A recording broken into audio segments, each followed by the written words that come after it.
সকালে ভার্সিটি যাওয়ার জন্য রেডি হচ্ছিলাম, আম্মু রুমে এসে বলল, নিয়ান, তুই ভার্সিটি শেষে তাড়াতাড়ি বাসায় ফিরিস। কেন আম্মু? আমরা সবাই আজ আমাদের গ্রামের বাড়ি যাচ্ছি। আমরা সবাই মানে? আমি তো যেতে পারবো না, আমার এক্সাম এখনো শেষ হয় নাই, কালকে আমার লাস্ট এক্সাম। তুই তো আমাকে বলেছিলি তোর পরীক্ষা আজকে শেষ হবে। আম্মু কিছুক্ষণ কি যেন একটা ভাবলো, তারপর বলল, আচ্ছা, তুই কালকে পরীক্ষা দিয়ে পরের দিন চলে যাস। আমরা আজকে যাচ্ছি।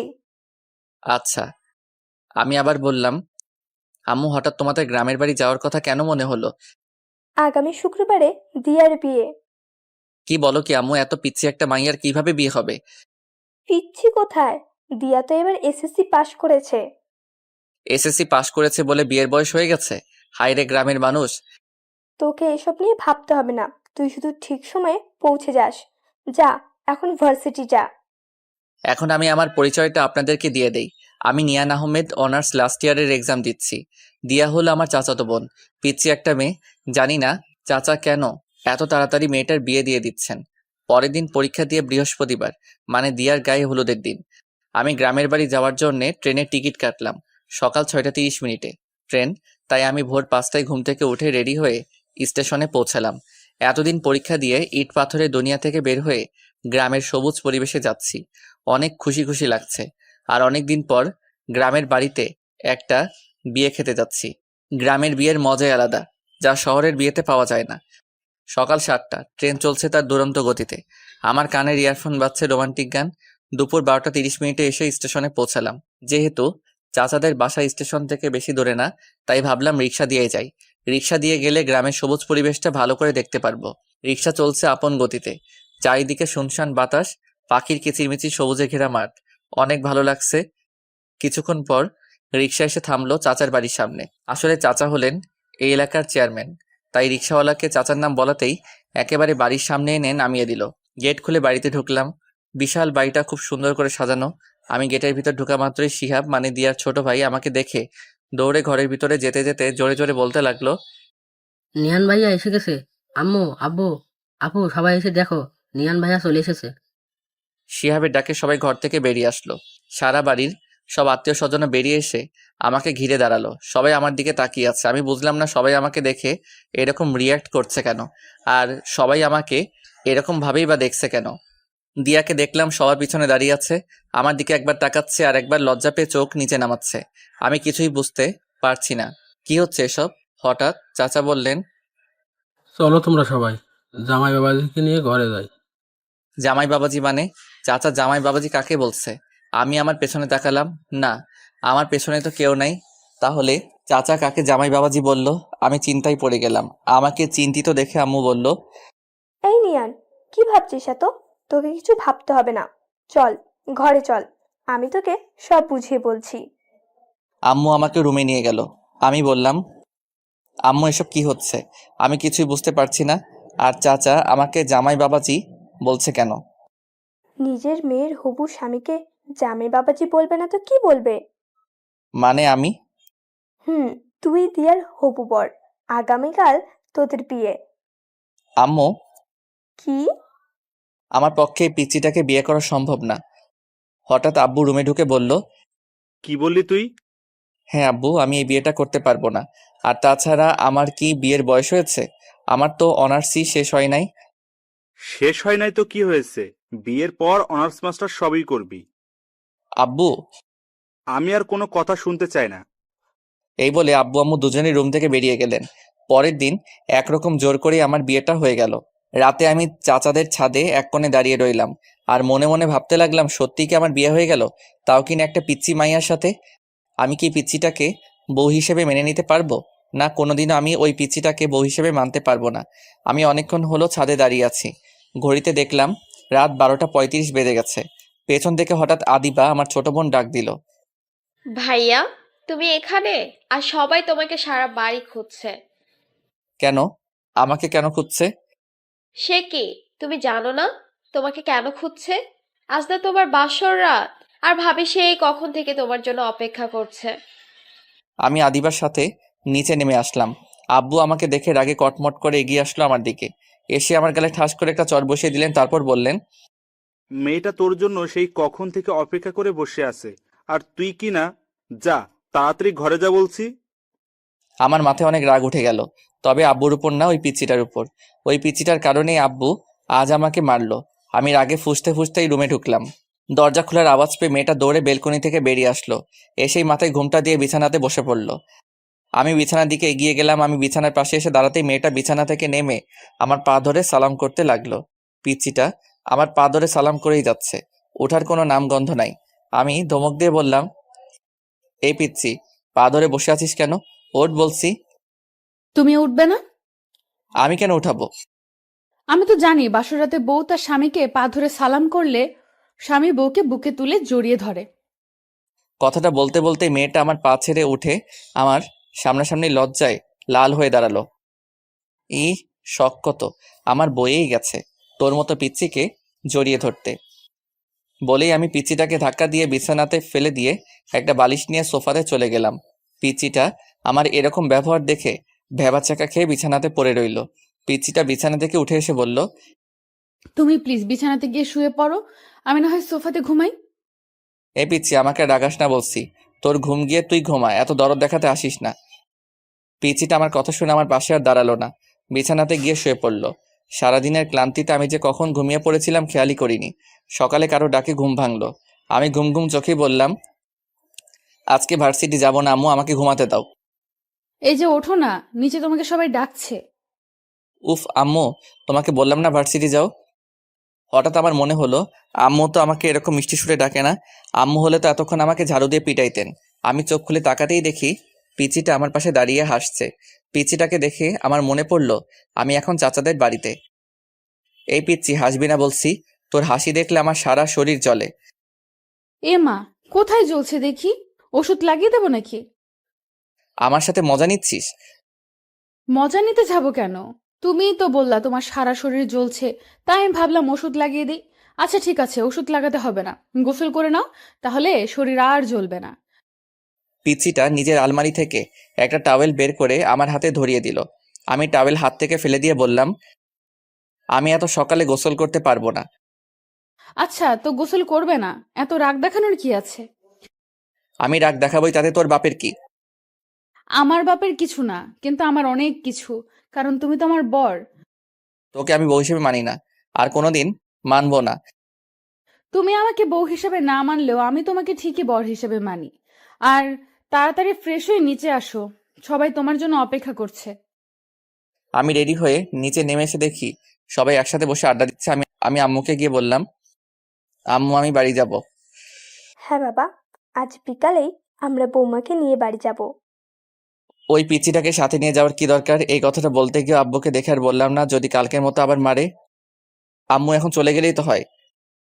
এখন এত তাড়াহুড়ো করে কিভাবে যাব? তুই নাস্তা করেছিস? যা, কিছু খেয়ে নে। দিয়া মা, নিয়ানকে কিছু খেতে দে তো। আচ্ছা চাচি আম্মা। সে কি রে, তুই এখনো আমাকে চাচি আম্মা ডাকছিস? এখন থেকে আমাকে শুধু আম্মা বলে ডাকবি। আচ্ছা ঠিক আছে। আমি কিছু না বলে টেবিলে গিয়ে বসলাম। বিকেলে বাড়িতে যাওয়ার জন্য রেডি হচ্ছিলাম, হঠাৎ পিচ্চি এসে আমার হাতে একটা পাঞ্জাবি ধরিয়ে দিয়ে বলল, আম্মু বলেছেন এটা পড়তে। আমি হাতে নিয়ে দেখি বিয়ের দিন যে পাঞ্জাবিটা পরেছিলাম সেই পাঞ্জাবি। এত ভারী পাঞ্জাবি আমি পরতে পারবো না। সব সময় শুধু না না করো কেন? আমি পিচির ধমক শুনে কিছুটা ভয় পেয়ে গেলাম। এইটুকু পিচির এত তেজ!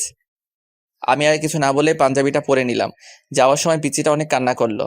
চাচা পিচিটাকে আমার হাতে তুলে দিলেন আর বললেন, আমার মেয়েকে সুখে রেখো বাবা, কোনোদিন কষ্ট দিও না। আমি জবাবে চাচাকে কি বলবো কিছুই বুঝতে পারলাম না। তারপর আমরা বাড়ির দিকে রওনা দিলাম। বাড়িতে ফিরে গাড়ি থেকে নেমে অবাক হয়ে গেলাম। সারা বাড়ি অনেক রকম বাতি দিয়ে সাজানো। পিচিটা গাড়ি থেকে নামতে গিয়ে আবার বসে পড়লো। কি হলো মা, নামছিস না কেন? মাথা ঘুরছে আম্মু। আমি এদিক সেদিক না তাকিয়ে সোজা ঘরের দিকে যেতে লাগলাম। পিছন থেকে আম্মু ডাক দিল, এই নিয়ান, বউকে ফেলেই ঘরে চলে যাচ্ছিস? ওর পা আছে, নিজে হেঁটে যেতে পারবে। ওকে কি কোলে তুলে নিয়ে যেতে হবে নাকি? হ্যাঁ, ভালো বুদ্ধি বের করেছিস। ওকে বরং কোলে করেই ঘরে নিয়ে যা। কি? আমি পারবো না। এরকম রিয়েক্ট করছিস কেন? তোকে নিজের বউকে কোলে নিতে বললো, অন্য কাউকে কোলে নিতে বলে নাই। আব্বু ওই পি আব্বু আমাকে পুরো কথাটা বলতে না দিয়ে আবার বললেন। আমি আর কিছু শুনতে চাই না। অতঃপর বাধ্য হয়ে পিচিটাকে কোলে নিয়ে রুমে যেতে লাগলাম। আমি পিচিটার মুখের দিকে তাকিয়ে দেখলাম মুচকি মুচকি হাসছে। ইচ্ছে করছে এখনই কোল থেকে নিচে ফেলে দেই। আমি পিচিটাকে নিয়ে রুমের দরজাতে আসতেই অবাক হয়ে গেলাম। রুমের দরজাতে পিচিটাকে কোলে নিয়েই দাঁড়িয়ে রইলাম। সারা রুম অনেক রকম ফুল দিয়ে সাজানো। রুমটাকে একেবারে ফুলের বাগান বানিয়ে ফেলেছে। এমনি আমার ফুলে অ্যালার্জি, আর রুমে এত ফুল দেখে মাথাটাই গরম হয়ে গেল। পিচিটা আমার কোলে ছিল। পিচিটাও দেখলাম এতগুলো ফুল দেখে আমার মতোই অবাক হয়ে তাকিয়ে আছে রুমের দিকে। আমি পিচিটাকে কোলে নিয়ে রুমে ঢুকলাম। রুমে ঢুকে পিচিটাকে বিছানাতে ছুঁড়ে ফেলে দিলাম। আউ মা গো, কোমরটা গেল গো। আমি ভয় পেয়ে গেলাম। এখন মেয়েটার কিছু হলে তো আব্বু আমাকে মেরেই ফেলবে। আমি পিচিটার পাশে বসে বললাম, সরি সরি, দেখি কোথায় ব্যথা পেয়েছিস। আমি ব্যথা পাই নাই, আমি জাস্ট দেখতে চেয়েছিলাম আমি ব্যথা পেলে তুমি কিভাবে রিয়্যাক্ট করো। বলেই পিচিটা একটা হাসি দিয়ে বিছানা থেকে উঠে ওয়াশরুমের দিকে যেতে লাগলো। এই পিচ্চি, দাঁড়া দাঁড়া। কি? তুই তো একটু আগে মাথা ব্যথার জন্য হাঁটতে পারছিলি না, এখন কিভাবে হাঁটছিস? সবই তোমার কোলে ওঠার ধান্দা। তুই তো দেখছি একটা পিচ্চি শয়তান্নি। পিচ্চিটা একটা হাসি দিয়ে ওয়াশরুমে ঢুকে গেল। আমি রুমে বসে বসে ভাবতে লাগলাম, না, পিচ্চিটার সাহস অনেক বেড়ে গেছে। আমাকে এমন কিছু করতে হবে যাতে পিচ্চিটা আমাকে ছেড়ে যেতে বাধ্য হয়। কিছুক্ষণ পর পিচ্চি একটা পাতলা 3 পিস পরে বেরিয়ে আসলো।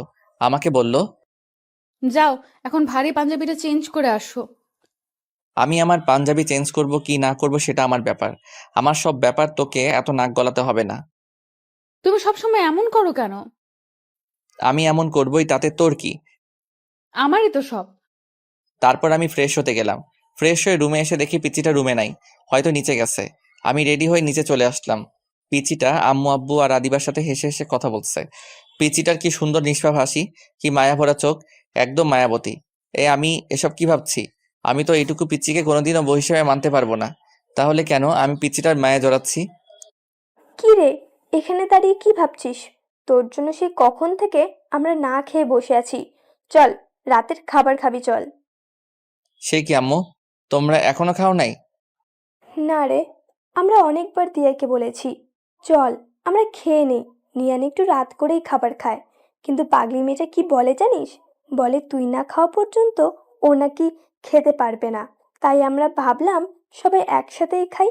দেখছিস মেয়েটা এখন থেকে কিরকম তোকে ভালোবাসে। লক্ষ্মী একটা মেয়ে। লক্ষ্মী না ছাই, শয়তানের হাড্ডি একটা। কি রে, বিড়বিড় করে কি বলছিস? আমার বউটা কি ভালো? আমার জন্য না খেয়ে বসে আছে, এটাই বলছিলাম। হুম, আচ্ছা চল, এখন সবাই খেয়ে নেই, অনেক রাত হয়ে গেছে। আমি সবার আগে খাবার শেষ করে রুমে এসে একটা বই হাতে নিয়ে সোফাতে শুয়ে শুয়ে পড়তে লাগলাম। পিচ্চি রুমে ঢুকে ভিতর থেকে দরজা লাগিয়ে দিল। আমি বললাম, এই পিচ্চি, দরজা লক করছিস কেন? দরজা লক করবো না তো কি করব? আমি দরজা লক ছাড়াই ঘুমাই। এখন থেকে দরজা লক করেই ঘুমাতে হবে, কারণ এখন থেকে তো তুমি আর একা ঘুমাবে না, এখন থেকে তোমার বউও তোমার সাথে ঘুমাবে। তাই দরজা লক করেই ঘুমাতে হবে। আমি আর কিছু বললাম না। পিচিটা সারা বিছানা ঘুরে ঘুরে দেখতে লাগলো। দেখছো আমাদের কি ভাগ্য, আমরা দুই দুইটা বাসরাত পেলাম, কিন্তু বাসরাতের আসল কাজটাই করতে পারলাম না। চলো না আমরা ফ্যামিলি প্ল্যানিং শুরু করে দিই। কথাগুলো বলতে বলতে পিচ্চিটা পা ছড়িয়ে বিছানাতে মাথা নিচু করে বসে পড়লো। আমি সোফা থেকে উঠে আস্তে আস্তে পিচ্চির দিকে এগোতে লাগলাম। পিচ্চি আমাকে আসতে দেখে নড়ে চড়ে ঠিক হলো, আর লজ্জায় লাল হতে লাগলো। আমি একটু একটু করে পিচ্চিটার দিকে এগিয়ে যেতে লাগলাম। আমি পিচ্চিটার পাশে এসে দাঁড়ালাম। পিচ্চিটা এখনো মাথা নিচু করেই বসে আছে, জোরে জোরে নিঃশ্বাস নিচ্ছে। আমি হাঁটু গেড়ে পিচ্চিটার পাশে বসে পড়লাম। পিচ্চিটার হাত আমার হাতে শক্ত করে ধরলাম।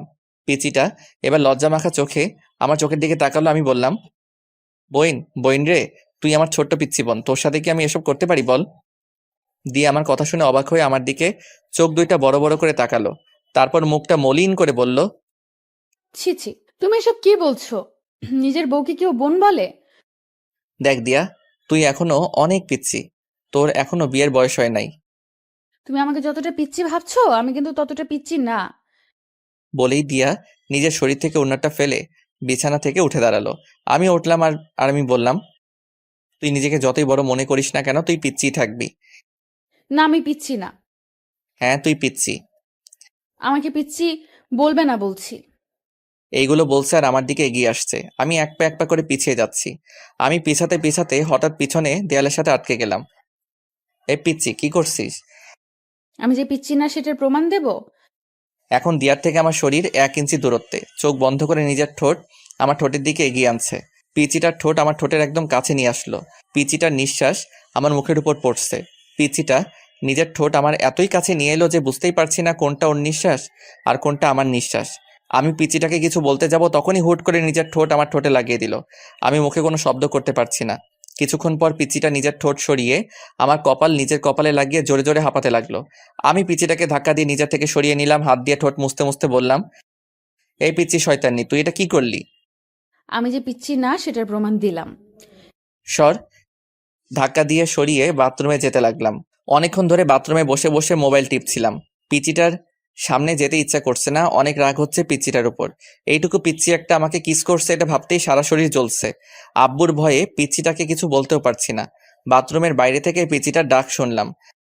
এই যে এতক্ষণ ধরে বাথরুমে কি করছো? বেরিয়ে আসছো না কেন?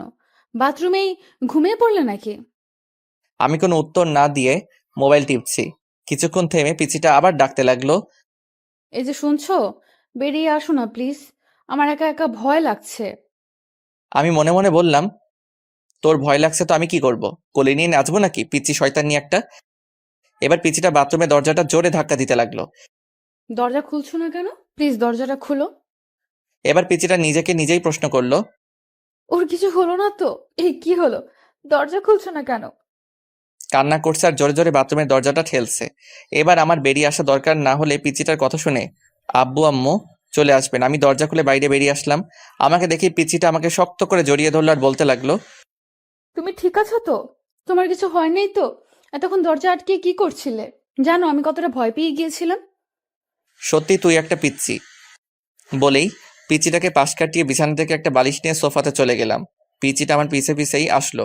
আমি সোফাতে বালিশ রেখে ঘুমাতে যাব তখনই পিচিটা আমাকে বলল, তুমি সোফাতে ঘুমাবে না, আমার সাথে বিছানাতে ঘুমাবে। আমি তোর সাথে ঘুমাতে পারবো না।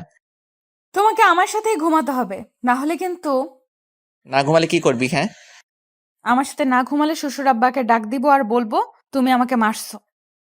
কি বললি? আমি তোকে মারছি? তুমি আমাকে মারো নাই সেটা শুধু তুমি আর আমি জানি, আব্বু তো আর জানে না। তুই আমাকে ব্ল্যাকমেইল করছিস? আমার প্রশ্নের উত্তর না দিয়ে উল্টা আমাকে প্রশ্ন করলো। তুমি বলো আমার সাথে ঘুমাবে নাকি আমি আব্বুকে ডাক দিব? তোর মতো পিচ্চি শয়তানির সাথে আমি ঘুমাতে পারবো না। ওকে, তাহলে আমি আব্বুকে ডাক দিই। আব্বু। আমি ওর মুখ চেপে ধরে বললাম, এই কি করছিস? আমি ঘুমাবো তো, তোর সাথে ঘুমাবো। প্লিজ আব্বুকে ডাক দিস না, পিচ্চি শয়তানি একটা। শেষ পর্যন্ত পিচ্চিটাকে নিয়ে বিছানাতে ঘুমাতে গেলাম। ওর বালিশটা ঠেলে একপাশে দিলাম, আমার বালিশটা টেনে অন্য পাশে আনলাম। আমাদের মাঝখানে বড় গ্যাপ রাখলাম। লাইট নিভিয়ে বালিশে মাথা রাখলাম। হুট করে পিচ্চিটা নিজের বালিশ ছেড়ে আমার বালিশে চলে আসলো। সোজা আমার বুকে মাথা রেখে 2 হাত দিয়ে আমাকে জড়িয়ে ধরলো। আমি সাথে সাথে ওকে আমার থেকে ছাড়িয়ে নিলাম। বললাম, এই পিচ্চি কি করছিস? তোর বালিশে গিয়ে ঘুমা। না, আমি তোমার বুকে ঘুমাবো। তোর বালিশে গিয়ে ঘুমা বলছি। পিচ্চিটা উল্টা আমাকে ধমক দিয়ে বলল, আমাকে তোমার বুকে ঘুমাতে দিবা নাকি আমার শ্বশুর আব্বাকে ডাক দিব? আব্বু। এই পিচ্চি শয়তান্নি, কথায় কথায় আব্বুকে ডাক দিস কেন? অতঃপর বাধ্য হয়ে পিচ্চিটাকে বুকে নিয়ে ঘুমালাম। সকালে ঘুম থেকে উঠে মেয়েটার কাণ্ড দেখে আমি অবাক হয়ে গেলাম। পিচ্চিটার একটা পা আমার পেটের উপর আর আমার মাথাকে নিজের বুকে শক্ত করে জড়িয়ে আমাকে কোলবালিশ বানিয়ে ঘুমিয়ে আছে। আমি পিচ্চিটার বাহু থেকে নিজেকে ছাড়ানোর চেষ্টা করছি, কিন্তু পিচ্চিটা আমাকে ছাড়ছেই না, আরো শক্ত করে আমাকে জড়িয়ে ধরছে। তার মানে পিচ্চিটা এখন জেগেই আছে। আমি বললাম, এই পিচ্চি আমাকে ছাড় বলছি। পিচ্চিটা আমাকে ছাড়ছেই না। আমি এবার জোর করে পিচ্চিটার থেকে ছুটে আসলাম। ফ্রেশ হয়ে রুমে এসে দেখি পিচ্চিটা নাই, হয়তো উঠে নিচে চলে গেছে। আমি রেডি হয়ে নিচে খাবার টেবিলে চলে আসলাম। সবাই একসাথে নাস্তা করছি। আব্বু বললেন, নিয়ান, তুই কোথাও বের হবি নাকি? জি আব্বু, বন্ধুদের সাথে একটু দেখা করতে যাব। বৌমাকে সাথে করে নিয়ে যা, একটা ভালো কলেজে ভর্তি করিয়ে দিস। আব্বু, তার চেয়ে বরং ওকে ওর বাড়িতে পাঠিয়ে দাও, দিয়া ওর বাড়ি থেকে পড়াশোনা করুক।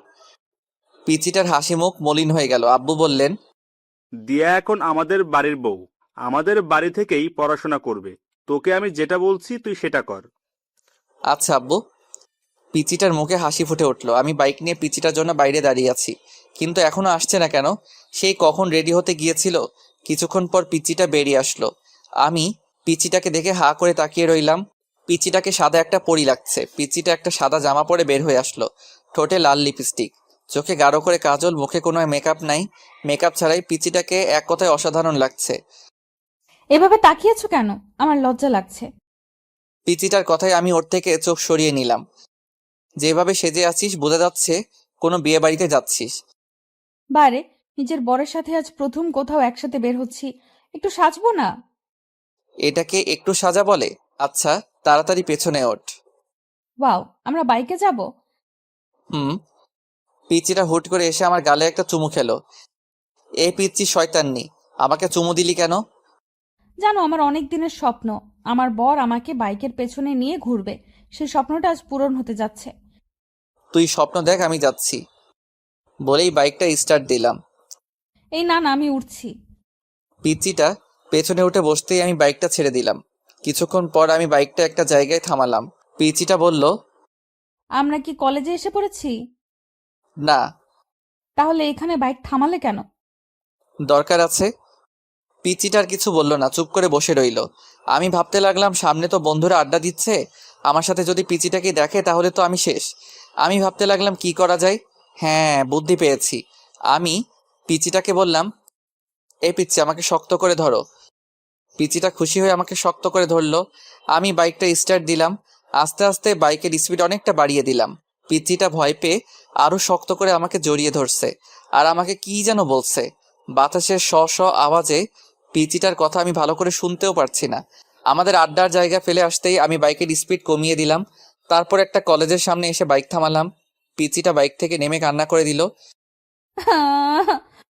এ পিচি, কি হলো? কি কান্না করছিস কেন? তুমি এত স্পিডে বাইক চালিয়ে আসলে কেন? আমি কত ভয় পেয়ে গেছিলাম। সত্যি তুই একটা পিচ্ছি। কান্না থামা বলছি, সবাই দেখছে। এভাবে রাস্তায় কান্না করছিস, মানুষ কি ভাববে? পিচ্চিটা কেঁদেই চলছে। এই পিচ্ছি, কান্না থামা বলছি, না হলে কিন্তু। এবার আরো জোরে জোরে কান্না করতে লাগলো। আমি বাড়িতে গিয়ে শ্বশুর আব্বাকে সব বলবো। তুমি আমাকে মারছো আর অনেক স্পিডে বাইক চালিয়েছো। এই মেয়ে, আমি তোকে কখন মারলাম?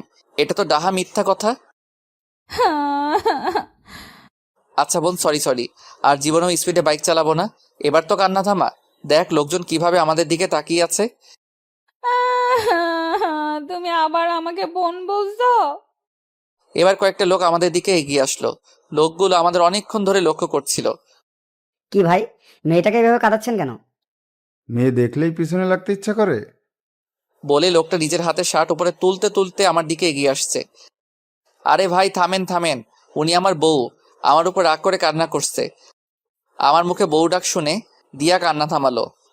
আপু, উনি কি আপনার স্বামী? জি, উনি আমার স্বামী। লোকগুলো আমাকে সরি বলে চলে গেল। পিচিটাকে দেখলাম মাথা নিচু করে হাসছে। এ পিচি, হাসছিস কেন? তুমি আমাকে বউ বলছো তাই খুশি লাগছে। আমার বইয়েই গেছে তোকে বউ বলতে। আমি তো ওই লোকগুলোর হাত থেকে বাঁচার জন্য তাকে বউ বললাম। যেইভাবেই হোক, বউ বলছো তো। পিচিটাকে কলেজে ভর্তি করিয়ে আবার বাড়িতে ফিরছি। এবার বাইকটা আস্তে আস্তে চালাচ্ছি। কিছু দূর আগাতেই দেখলাম কয়েকজন লোক রাস্তার মাঝখানে দাঁড়িয়ে আছে। আরে, এরা তো আমার বন্ধুরা। এখন আমি কি করি কি করি? সবাই আমার দিকে রাগি চোখে তাকিয়ে আছে। আমি বললাম, কিরে তোরা এভাবে মাঝ রাস্তায় দাঁড়িয়ে আছিস কেন? এদিকে যাওয়ার সময় তোকে আমরা পিছন থেকে কত ডেকেছি, তুই শুনলি না কেন? ও, তোরা ডেকেছিলি, আমি হয়তো শুনতে পারি নাই। কিরে মামা, পিছনে সুন্দরী মাইয়াটা কে? আমি এতক্ষণ এটারই ভয় পাচ্ছিলাম। হ্যাঁ রে, মেয়েটা কে? আমি কিছু বলছি না দেখে পিচিটাই বলল। আমি ওর বউ। পিচিটাকে বলতে না দিয়ে আমি বললাম, ও আমার চাচাতো বোন। পিচিটা আবার কান্না শুরু করে দিল। তুমি আমাকে আবার বোন বলছো? আমি বাড়িতে গিয়ে শ্বশুর আব্বাকে সব বলবো। নিজের বউকে বোন বলা হচ্ছে? আমার বন্ধুরা সবাই একসাথে বলে উঠল। বউ? সবাই অবাক হয়ে আমার দিকে তাকিয়ে রইল। ওরা আমাকে প্রশ্ন করতে যাবে, তখনই আমি বললাম, বাড়ি থেকে ফিরে এসে সব বলছি। এই বলে বাইক স্টার্ট দিয়ে বাড়িতে চলে আসলাম। এ পিচ্ছি, নাম, বাড়ি চলে এসেছি। পিচিটা বাইক থেকে নামতে আমি বাইক আবার রিস্টার্ট দিলাম। পিচিটা বলল, বাসায় কখন ফিরবে? সেটা তোকে বলে যেতে হবে নাকি? বলেই বাইক চালিয়ে চলে আসলাম বন্ধুদের কাছে। বন্ধুদের সাথে আড্ডা দিতে দিতে কখন যে বিকাল 3টা বেজে গেল খেয়ালই করি নাই। বাসাতে ঢুকতেই দেখি আব্বু ড্রয়িং রুমের সোফাতে বসে আছেন। আমাকে দেখে আব্বু সোফা থেকে উঠে এসে আমার সামনে দাঁড়ালেন, তারপর বললেন, তোর কি কাণ্ডজ্ঞান বলতে কিছু নেই? আব্বু। চুপ কর। ঘরে যে তোর একটা বউ আছে সেদিকে কি খেয়াল আছে? মেয়েটা সেই কখন থেকে না খেয়ে তোর জন্য বসে আছে, আর তুই সারাদিন বকাটের মতো ঘুরে বেড়াচ্ছিস আর নিজের ফোনটাও অফ করে রাখছিস। আমি মাথা নিচু করে বললাম, ফোনে চার্জ ছিল না, তাই আপনা আপনি অফ হয়ে গেছে। আম্মু এসে বললেন, যা, রুম থেকে বৌমাকে নিয়ে আয়। মেয়েটা সেই কখন থেকে তোর জন্য অপেক্ষা করে বসে আছে। আমি রুমে ঢোকার আওয়াজ পেয়ে পিচ্চিটা বেলকনি থেকে দৌড়ে আমার কাছে এসে বলল। তুমি চলে এসে পিচ্চিটা গালে হাত দিয়ে আমার দিকে প্রশ্নবোধক দৃষ্টিতে তাকিয়ে আছে। আমি বললাম, এই পিচ্চি, তোকে কে বলেছে আমার জন্য না খেয়ে বসে থাকতে? পিচ্চিটার চোখের পানি গড়িয়ে পড়ল। আমি আবার বললাম, আজ শুধু তোর জন্য আব্বু জীবনে এই প্রথম আমাকে বকাটে বলল। আমার উপর বউয়ের অধিকার দেখানো হচ্ছে। তোকে আমি বউ হিসেবে মানি না, আর কোনোদিন মানবো না, অসহ্য একটা। পিচ্চিটাকে পাশ কাটিয়ে ওয়াশরুমে চলে গেলাম। ওয়াশরুম থেকে ফিরে এসে দেখি পিচ্চিটা সেই আগের জায়গাটাতে দাঁড়িয়ে আছে। আমি পিচ্চিটার থেকে 2-3 পা সামনে এসে মাথাটা একটু পেছনে ঘুরিয়ে বললাম, এই পিচ্চি, নিচে আসবি নাকি আমাকে আরো বকা খাওয়ানোর ইচ্ছা আছে? জি আসছি। পিচ্চিটাকে নিয়ে খাবার খাচ্ছি, আম্মু পাশে দাঁড়িয়ে আছেন। পিচ্চিকে দেখলাম খাবার না খেয়ে কি যেন একটা ভাবছে, আর খাবারগুলো হাত দিয়ে শুধু নাড়ছে। আম্মু পিচ্চিটাকে বললেন, কি রে মা, তুই খাবার না খেয়ে কি ভাবছিস? কিছু না আম্মু। তাহলে খাচ্ছিস না কেন? পিচ্চিটা নিজের গাল থেকে চুলগুলো সরিয়ে কিছুটা ভাত মুখে নিল। আম্মু চিৎকার দিয়ে উঠলেন, সে কি রে দিয়া মা, তোর গালে এটা কিসের দাগ? আম্মুর কথায় আমি পিচিটার গালের দিকে তাকালাম। পিচিটার গাল অনেকটা লাল হয়ে আঙুলের ছাপ দেখা যাচ্ছে। আমার আর বুঝতে বাকি রইল না যে এটা আমারই আঙুলের ছাপ। তখন রাগে থাপ্পড়টা অনেক জোরেই মেরেছিলাম। কি রে মা, কিছু বলছিস না যে? আমাকে বল, কি হয়েছে? এটা হয়তো অ্যালার্জির কারণে হয়েছে আম্মু। গালটা অনেকক্ষণ ধরে চুলকাচ্ছিল। ওষুধ লাগিয়েছিস? না আম্মু, পরে লাগিয়ে নিব। মেয়েটাকে দেখে আমার অনেক মায়া হচ্ছে। আমাকে বাঁচানোর জন্য মেয়েটা মিথ্যা বলল, আর আমি কিনা নিজের উপর রাগ হচ্ছে। মেয়েটা আমার আগেই খাবার খেয়ে রুমে চলে গেল। কিছুক্ষণ পর আমি রুমে গিয়ে দেখি মেয়েটা রুমে নাই, হয়তো বেলকনিতে আছে। ভাবলাম মেয়েটাকে সরি বলে আসি। আমি বেলকনিতে গিয়ে দেখলাম পিচিটা আনমনে বাইরে তাকিয়ে আছে। আমাকে বলতে না দিয়ে পিচিটা বলল, আপনি আমাদের ডিভোর্স চান, তাই তো? আমি জানি আপনি আমাদের ডিভোর্স চান, কিন্তু আপনার আব্বুর ভয় বলতে পারছেন না। আর এই বিয়েটাও আপনার আব্বুর ভয়ে করেছেন। কিন্তু আপনি চিন্তা করবেন না, ডিভোর্স হওয়ার পর আপনার আব্বুকে বলবো আমি নিজেই আপনাকে ছেড়ে চলে গেছি। বলবো আপনার কোনো দোষ নেই। আপনি ডিভোর্স পেপার রেডি করেন। পিচিটা চোখের পানি মুছে রুমে চলে গেল। আমি কিছুই বলতে পারলাম না। পরের দিন বাহিরে ঘুরতে যাওয়ার কথা বলে পিচিটাকে নিয়ে উকিলের কাছে আসলাম। উকিলের কাছে আসার পর উকিল বলল, বিয়ের 6 মাস আগে ডিভোর্স দেওয়া সম্ভব না। তার মানে আমাদেরকে আরো 6 মাস একসাথে থাকতে হবে। তারপর ডিভোর্সের অ্যাপ্লাই করে কোর্ট থেকে বেরিয়ে আসলাম। আজ আমি বাইকটা সাথে আনি নাই, তাই রিক্সা দিয়ে বাড়ি ফিরছিলাম। অনেকক্ষণ ধরে রিক্সাতে বসে আছি, কারো মুখে কোনো কথা নাই, দুজনেই চুপ করে আছি। দুজনের নীরবতা ভেঙে পিচিটাই বলল, আমার একটা কথা রাখবেন? হুম, বলো। আমরা যে কটা দিন একসাথে থাকবো সেই কটা দিন কি আমরা স্বামী স্ত্রীর মতো থাকতে পারি না? মানে তুই কি বলতে চাইছিস? আরে আমি তোমার কাছে স্ত্রীর অধিকার চাই নাই, আমি বলছি আমরা স্বামী স্ত্রীর মতো ব্যবহার করতে পারি কি না। প্লিজ আমার এই শেষ ইচ্ছাটা রাখো। আচ্ছা ঠিক আছে। সত্যি? হুম। পিচিটা আমার হাত হালকা জড়িয়ে ধরে বলল। Thank you. রিক্সা এসে আমাদের বাড়িতে দাঁড়ালো। ঘরে ঢুকে অবাক হয়ে গেলাম। চাচা, চাচি, শিহাব আরো অনেকেই আমাদের ড্রয়িং রুমে বসে আছে। পিচিটা ওর আম্মু আব্বুকে দেখে দৌড়ে গিয়ে ওর আম্মুকে জড়িয়ে ধরলো। তারপর ওর আম্মুকে ছেড়ে ওর আব্বুকে জড়িয়ে ধরার সাথে সাথে কান্না করে দিল। চাচা বললেন, আরে পাগলি মেয়ে, কাঁদছিস কেন? বাবা, তুমি কেমন আছো?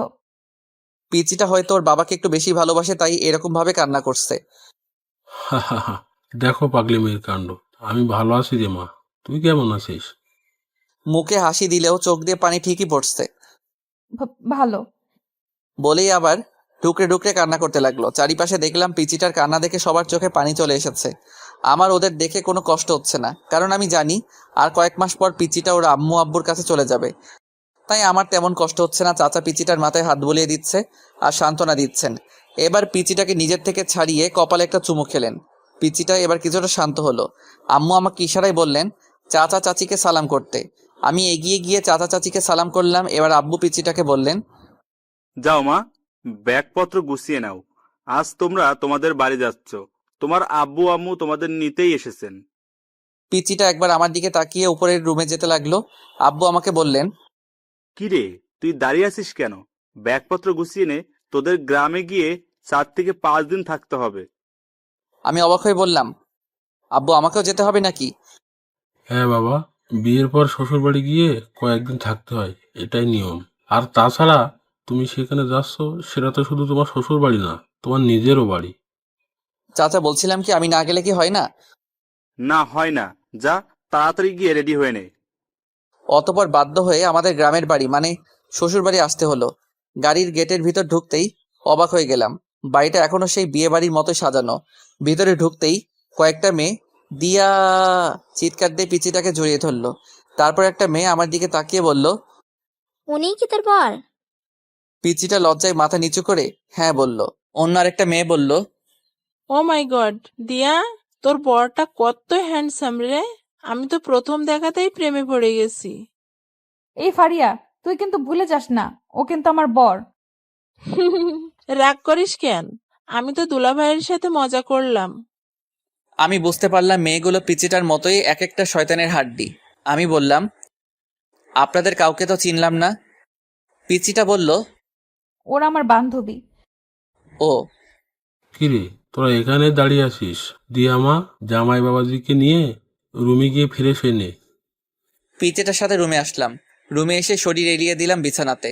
অনেকক্ষণ জার্নির কারণে একটু ক্লান্ত লাগছে। পিচিটা আমার সামনে এসে দাঁড়িয়ে বলল, তুমি আগে ফ্রেশ হবে নাকি আমি আগে ফ্রেশ হয়ে নিব? তুই যা, আমি তোর পরে ফ্রেশ হয়ে নিব। পিচিটাকে দেখলাম রাগী চোখে আমার দিকে তাকিয়ে আছে। কি হলো, এভাবে তাকিয়ে আছিস কেন? আমাদের মধ্যে কি কথা হয়েছিল? কি? তুমি আমাকে কথা দিয়েছিলে না আমরা যে কটা দিন একসাথে থাকবো সে কটা দিন স্বামী স্ত্রীদের মতো থাকবো। তাহলে তুমি আমাকে এখনো তুই তুই করে ডাকছো কেন? তুমি আমাকে পিচ্চি ডাকতে পারো, তাতে আমার কোনো সমস্যা নেই, কিন্তু এই তুই তুই করে ডাকবে না। আমার কেন জানি তোমার মুখে তুই ডাকটা সহ্য হয় না। ওকে, চেষ্টা করব। চেষ্টা করবা মানে? আচ্ছা রে বাবা, তুমি করে ডাকবো, খুশি? অনেক খুশি। পিচি শয়তান নিয়ে একটা। পিচিটা একটা হাসি দিয়ে বাথরুমে চলে গেল। কিছুক্ষণ পর পিচিটা গোসল করে বেরিয়ে আসলো। আমি হা হয়ে পিচিটার দিকে তাকিয়ে রইলাম। পিচিটা লজ্জা পেয়ে আমাকে বলল, কি দেখছো? আমি এবার হাসিতে ফেটে পড়লাম। কেন হাসছি বুঝতে পারছে না তো? দাঁড়ান, আগে একটু হেসে নিই, তারপর বলছি। হা হা হা। পিচিটা একটা শাড়ি পরে বের হয়ে আসছে। পরে আসছে বললে ভুল হবে, বলতে হবে পেঁচিয়ে আসছে।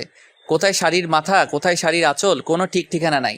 এমনভাবে পরে আসছে মনে হচ্ছে এখনই খুলে পড়ে যাবে। পিচিটা যেখানে শাড়ির কুচি দেওয়া হয় সেখানটায় হাত দিয়ে ধরে দাঁড়িয়ে আছে। পিচিটার পেট দেখা যাচ্ছে, তাই লজ্জায় লাল হয়ে আমার সামনে দাঁড়িয়ে আছে। এটা কি পরছো?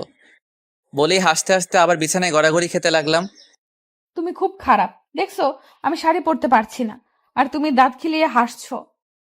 হা হা হা, সরি, আমাকে দে, আমি ঠিক করে দিচ্ছি। সত্যি তুমি আমাকে পরিয়ে দিবে? লজ্জায় লাল হয়ে বলল কথাটা। আমার কি যে লজ্জা লাগছে, আবার খুশিও লাগছে। না, আমি শুধু ঠিক করে দিব, এদিকে আয়। আবার তুই করে ডাকছো? আচ্ছা ঠিক আছে, এদিকে আসো। পিচিটা একটা হাসি দিয়ে আমার কাছে এগিয়ে আসলো। আমি প্রথমে পিচিটার আঁচল ঠিক করলাম।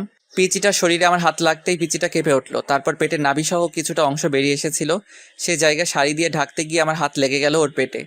পিচিটা ছিটকে আমার থেকে সরে পিছিয়ে গেল। আমি বললাম, কি হলো, এভাবে পিছিয়ে গেলে কেন? কিছু না। বলেই পিচিটা আবার আমার দিকে এগিয়ে আসলো। আমি এবার পিচিটা যে জায়গায় হাত দিয়ে ধরে রেখেছিল সেটা ওর হাত থেকে নিলাম। আমি ওর হাত থেকে নিয়ে শাড়ির কুচিটা দিতে লাগলাম। কুচি দিয়ে যেই ওর নাভির নিচে গুজতে যাব তখনই পিচিটা আমার হাত ধরে ফেললো। এটা আমাকে দাও, আমি পারবো। আমি আর কিছু না বলে ওর হাতে কুচিটা ধরিয়ে দিলাম। পিচিটা কুচি হাতে নিয়ে বাথরুমে ঢুকে গেল। কিছুক্ষণ পর পিচিটা বাথরুম থেকে শাড়িটা ঠিক করে বেরিয়ে আসলো। পিচিটার চোখ দুটো লাল হয়ে অনেক ফুলে আছে। সরি, তোমার চোখ মুখ এরকম লাগছে কেন? তুমি কি কান্না করছিলে নাকি? কি বলো কি? আমি কান্না করতে যাব কেন? ও আচ্ছা, এতক্ষণ পিচিটাকে আমি ভালো করে খেয়াল করি নাই। এখন চোখ পড়তেই আমি হা করে তাকিয়ে রইলাম। পিচিটাকে শাড়িতে এত সুন্দর মানিয়েছে যে আমি লিখে বোঝাতে পারবো না। কালো শাড়ির কালো চুলগুলো ছেড়ে আসছে পিচিটা, একদম মায়াবতী লাগছে পিচিটাকে। পিচিটা আমার তাকানো দেখে লজ্জা পেল। কি দেখছো? তোমাকে খুব সুন্দর লাগছে। এই কথা বলতে গিয়েও কিছু একটা ভেবে আটকে গেলাম। নিজেই নিজেকে বলতে লাগলাম, আমি এসব কি ভাবছি? ও তো একটা পিচ্চি মেয়ে, ও তো আমার চাচাতো বোন। আমি তো কোনোদিনও ওকে বউ হিসেবে মেনে নিতে পারবো না। তাহলে কেন আমি ওর দিকে এরকম ভাবে তাকিয়ে আছি? পিচিটা আবার বলল, কি হলো, কি ভাবছো? কিছু না। বলেই আমি বাথরুমে ঢুকে গেলাম। শাওয়ার ছেড়ে অনেকক্ষণ গোসল করলাম। গোসল শেষে মনে হলো, শিট, আমি তো টাওয়েল সাথে আনি নাই। পরনে যে কাপড়গুলো নিয়ে বাথরুমে ঢুকেছিলাম সেগুলো ভিজিয়ে ফেলেছি। এখন আমি বাথরুম থেকে বের হই কিভাবে? বাথরুমের দরজা কিছুটা ফাঁক করে দেখলাম পিচিটা কোথায় আছে। পিচিটাকে দেখলাম আয়নাতে চুল আঁচড়াচ্ছে। আমি শুধু মুখটা বের করে বললাম, এই মেয়ে। হঠাৎ আমার আওয়াজে পিচিটা চমকে উঠল। কে? পিচিটা ভয়ে ভয়ে রুমের চারিদিকে তাকিয়ে খুঁজতে লাগলো। এই পিচি, আমি বাথরুমের দরজাতে, দেখো। পিচিটা আমাকে দেখে নিজের বুকে থুতু দিল। ও তুমি? আমি তো ভয় পেয়ে গেছিলাম। তুমি সত্যিই পিচ্ছি? একটুতেই ভয় পেয়ে যাও? হুম। তুমি এইভাবে দরজাতে মুখ বের করে দাঁড়িয়ে আছো কেন? আমি এবার অসহায় হয়ে বললাম, আমার টাওয়েলটা দাও প্লিজ। পিচিটা একটা হাসি দিয়ে ব্যাগ থেকে টাওয়েল বের করে আমার হাতে এনে দিল। থ্যাংক ইউ বলে ঠাস করে দরজাটা লাগিয়ে দিলাম। তারপর আরো 3 দিন এই বাড়িতে থেকে আমাদের বাড়িতে চলে আসলাম। বাড়িতে আসার পরের দিন থেকেই পিচিটা কলেজে যেতে শুরু করলো। পিচিটাকে প্রতিদিন সকালে ওর কলেজে দিয়ে আমি আমার ভার্সিটিতে চলে যাই। আবার আসার সময় সাথে করে বাড়িতে নিয়ে আসি। এখন পিচিটার সাথে স্বাভাবিকভাবে কথাবার্তা বলি। আজকে সকালে একটু বেশি ঘুম পাচ্ছে। পিচিটা সেই কখন থেকে আমাকে ডাকছে, কিন্তু আমি ঘুমে চোখই খুলতে পারছি না। পিচিটা অনেকক্ষণ ধরে আমাকে ডাকতে ডাকতে হাঁপিয়ে গেল। এবার পিচিটা রেগে বলল, তুমি উঠবে নাকি আমি আব্বুকে ডেকে নিয়ে আসবো? বলেই পিচিটা রুম থেকে বেরিয়ে যেতে লাগলো। আমি আব্বুর কথা শুনে ঘুম ঘুম চোখে পিচিটাকে ডাক দিলাম, এই পিচি শয়তানি, দাঁড়াও, আমি উঠছি, আব্বুকে ডাকতে হবে না। অনেক কষ্ট করে ঘুম থেকে উঠে ফ্রেশ হতে গেলাম। ফ্রেশ হয়ে এসে রেডি হয়ে নিচে এসে দেখি পিচিটা আগে থেকেই রেডি হয়ে বসে আছে। আমি হালকা কিছু নাস্তা করে পিচিটাকে নিয়ে বাড়ি থেকে বের হলাম। আমি বাইকে বসে পিচিটাকে বললাম বাইকে উঠে বসতে, কিন্তু পিচিটা উঠছে না, আমার দিকে তাকিয়ে আছে। কি হলো, এভাবে তাকিয়ে আছো কেন? দেরি হয়ে যাচ্ছে তো। তুমি এত সুন্দর কেন? বলে আমার চুলগুলো এলোমেলো করে দিল। চোখ থেকে সানগ্লাসটা নিয়ে নিজের ব্যাগের ভিতর ঢুকিয়ে নিল। এই পিচ্ছি, আজকে তোমার কি হয়েছে? এসব কি করছো? দাও, আমার গ্লাসটা দাও। না, দিব না। তোমাকে এত স্মার্ট হয়ে থাকতে হবে না। কলেজের কয়েকটা নির্লজ্জ মেয়ে তোমার দিকে কিরকম হা করে তাকিয়ে থাকে, সেটা আমার সহ্য হয় না। ও তাই নাকি? আচ্ছা ঠিক আছে, এখন তাড়াতাড়ি ওঠো, দেরি হয়ে যাচ্ছে। বাইকে উঠতে উঠতে বলল, কি ঠিক আছে? কিছু না, এত কথা বলো কেন? বাইক স্টার্ট দিয়ে এক টানে পিচিটার কলেজে চলে আসলাম। পিচিটা বাইক থেকে নামার পর আমি বললাম, এই পিচি, শোনো। কি? কলেজ শেষ হওয়ার পর একটু সামনে এগিয়ে গেলেই আমাকে পাবে। তুমি একটু হেঁটে চলে এসো প্লিজ, আমার কিছু কাজ আছে, আমি আবার ঘুরে এদিকে আসতে পারবো না। আচ্ছা। পিচিটা কলেজের গেটের ভিতর ঢুকে গেল। আমি বাইক স্টার্ট দিয়ে কিছুটা এগিয়ে দেখি সায়ান মুখটা মলিন করে বসে আছে, আর আবির, রিহান, রাকিব সায়ানকে সান্ত্বনা দিচ্ছে। আমি সায়ানের কাছে যেতে যেতে বললাম, কিরে মজনু, তোর লাইলি এখনো আসে নাই? আমি কাছে যেতেই সায়ান আমাকে জড়িয়ে ধরে কান্না করতে লাগলো। প্লিজ বন্ধু, তুই কিছু একটা কর, আমি জেনিয়াকে ছাড়া বাঁচবো না। জেনিয়া হলো সায়ানের গার্লফ্রেন্ড। 3 বছর ধরে ওদের রিলেশন, দুজন দুজনকে অনেক ভালোবাসে। কিছুদিন পর জেনিয়ার বিয়ে, কিন্তু জেনিয়া না পারছে ফ্যামিলি ছেড়ে সায়ানের কাছে চলে আসতে, না পারছে সায়ানকে ছাড়া অন্য কাউকে বিয়ে করতে। আজ জেনিয়া সায়ানের সাথে লাস্ট দেখা করতে আসছে। লাস্ট দেখা করবে সেই কথা শুনেই রাতে সায়ান আমাকে ফোন করে জানিয়ে দিয়েছিল। অনেকক্ষণ অপেক্ষার পর জেনিয়া আসলো। আমাদের সবাইকে দেখে কিছুটা অবাক হলো। আমি বললাম, জেনিয়া এদিকে আসো। আমি জেনিয়াকে ওদের থেকে কিছু দূরে নিয়ে গেলাম। আমি বললাম, জেনিয়া সত্যি করে বলো তো, তুমি কি সায়ানকে ছাড়া অন্য কারোর সাথে থাকতে পারবে? ওকে ছাড়া থাকতে পারবো না বলেই তো মরার রাস্তা বেছে নিয়েছি। তুমি কি মনে করেছো তুমি মরে গেলে সায়ান বেঁচে থাকতে পারবে? এবার মেয়েটা কান্না করতে লাগলো। তো আমি কি করব বলেন ভাইয়া? পালিয়ে যাও। কিন্তু আমার ফ্যামিলি? দেখো জেনিয়া, তোমরা পালিয়ে গিয়ে বিয়ে করার পর যখন তোমার কোলে ছোট্ট আরেকটা জীবন আসবে, তখন তোমার ফ্যামিলি ওই বাচ্চাটার দিকে তাকিয়ে সব মান অভিমান ভুলতে বাধ্য হবে। কিন্তু জেনিয়াকে পুরো কথাটা বলতে না দিয়ে পিচিটা এসে বলল। এই যে আমি চলে এসেছি। তারপর জেনিয়ার দিকে তাকিয়ে বলল, ওই মেয়েটা কে?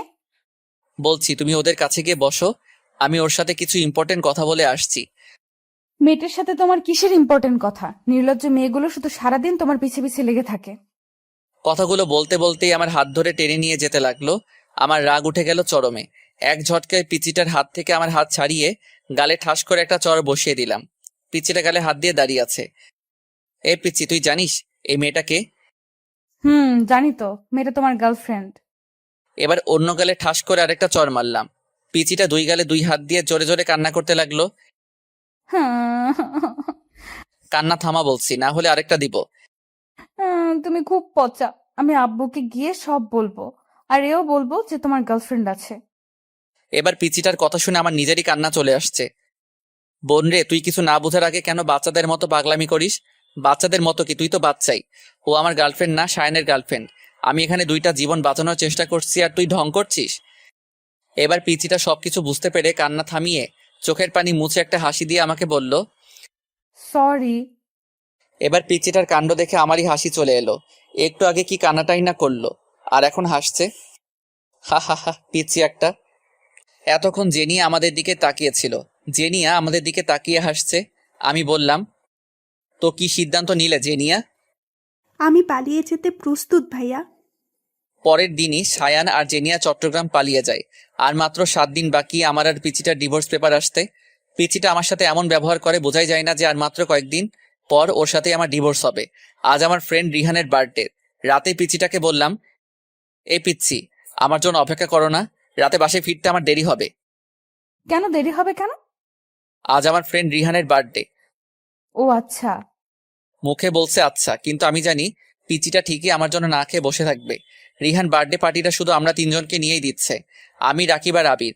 কেক কাটা শেষে রিহানকে নিয়ে কয়েকটা সেলফি তুলে ফেসবুকে আপলোড দিলাম। তারপর কিছু খাবার খেয়ে আমি ওদের থেকে বিদায় নিয়ে চলে আসছিলাম। তখনই আমাকে রিহান আটকালো আর বলল, কিরে, কোথায় যাচ্ছিস? আসল পার্টিটাই তো হলো না। বলে একটা ব্যাগ থেকে 3টা বোতল বের করলো। কি রে, এসব কিসের বোতল? এইগুলা মদের বোতল।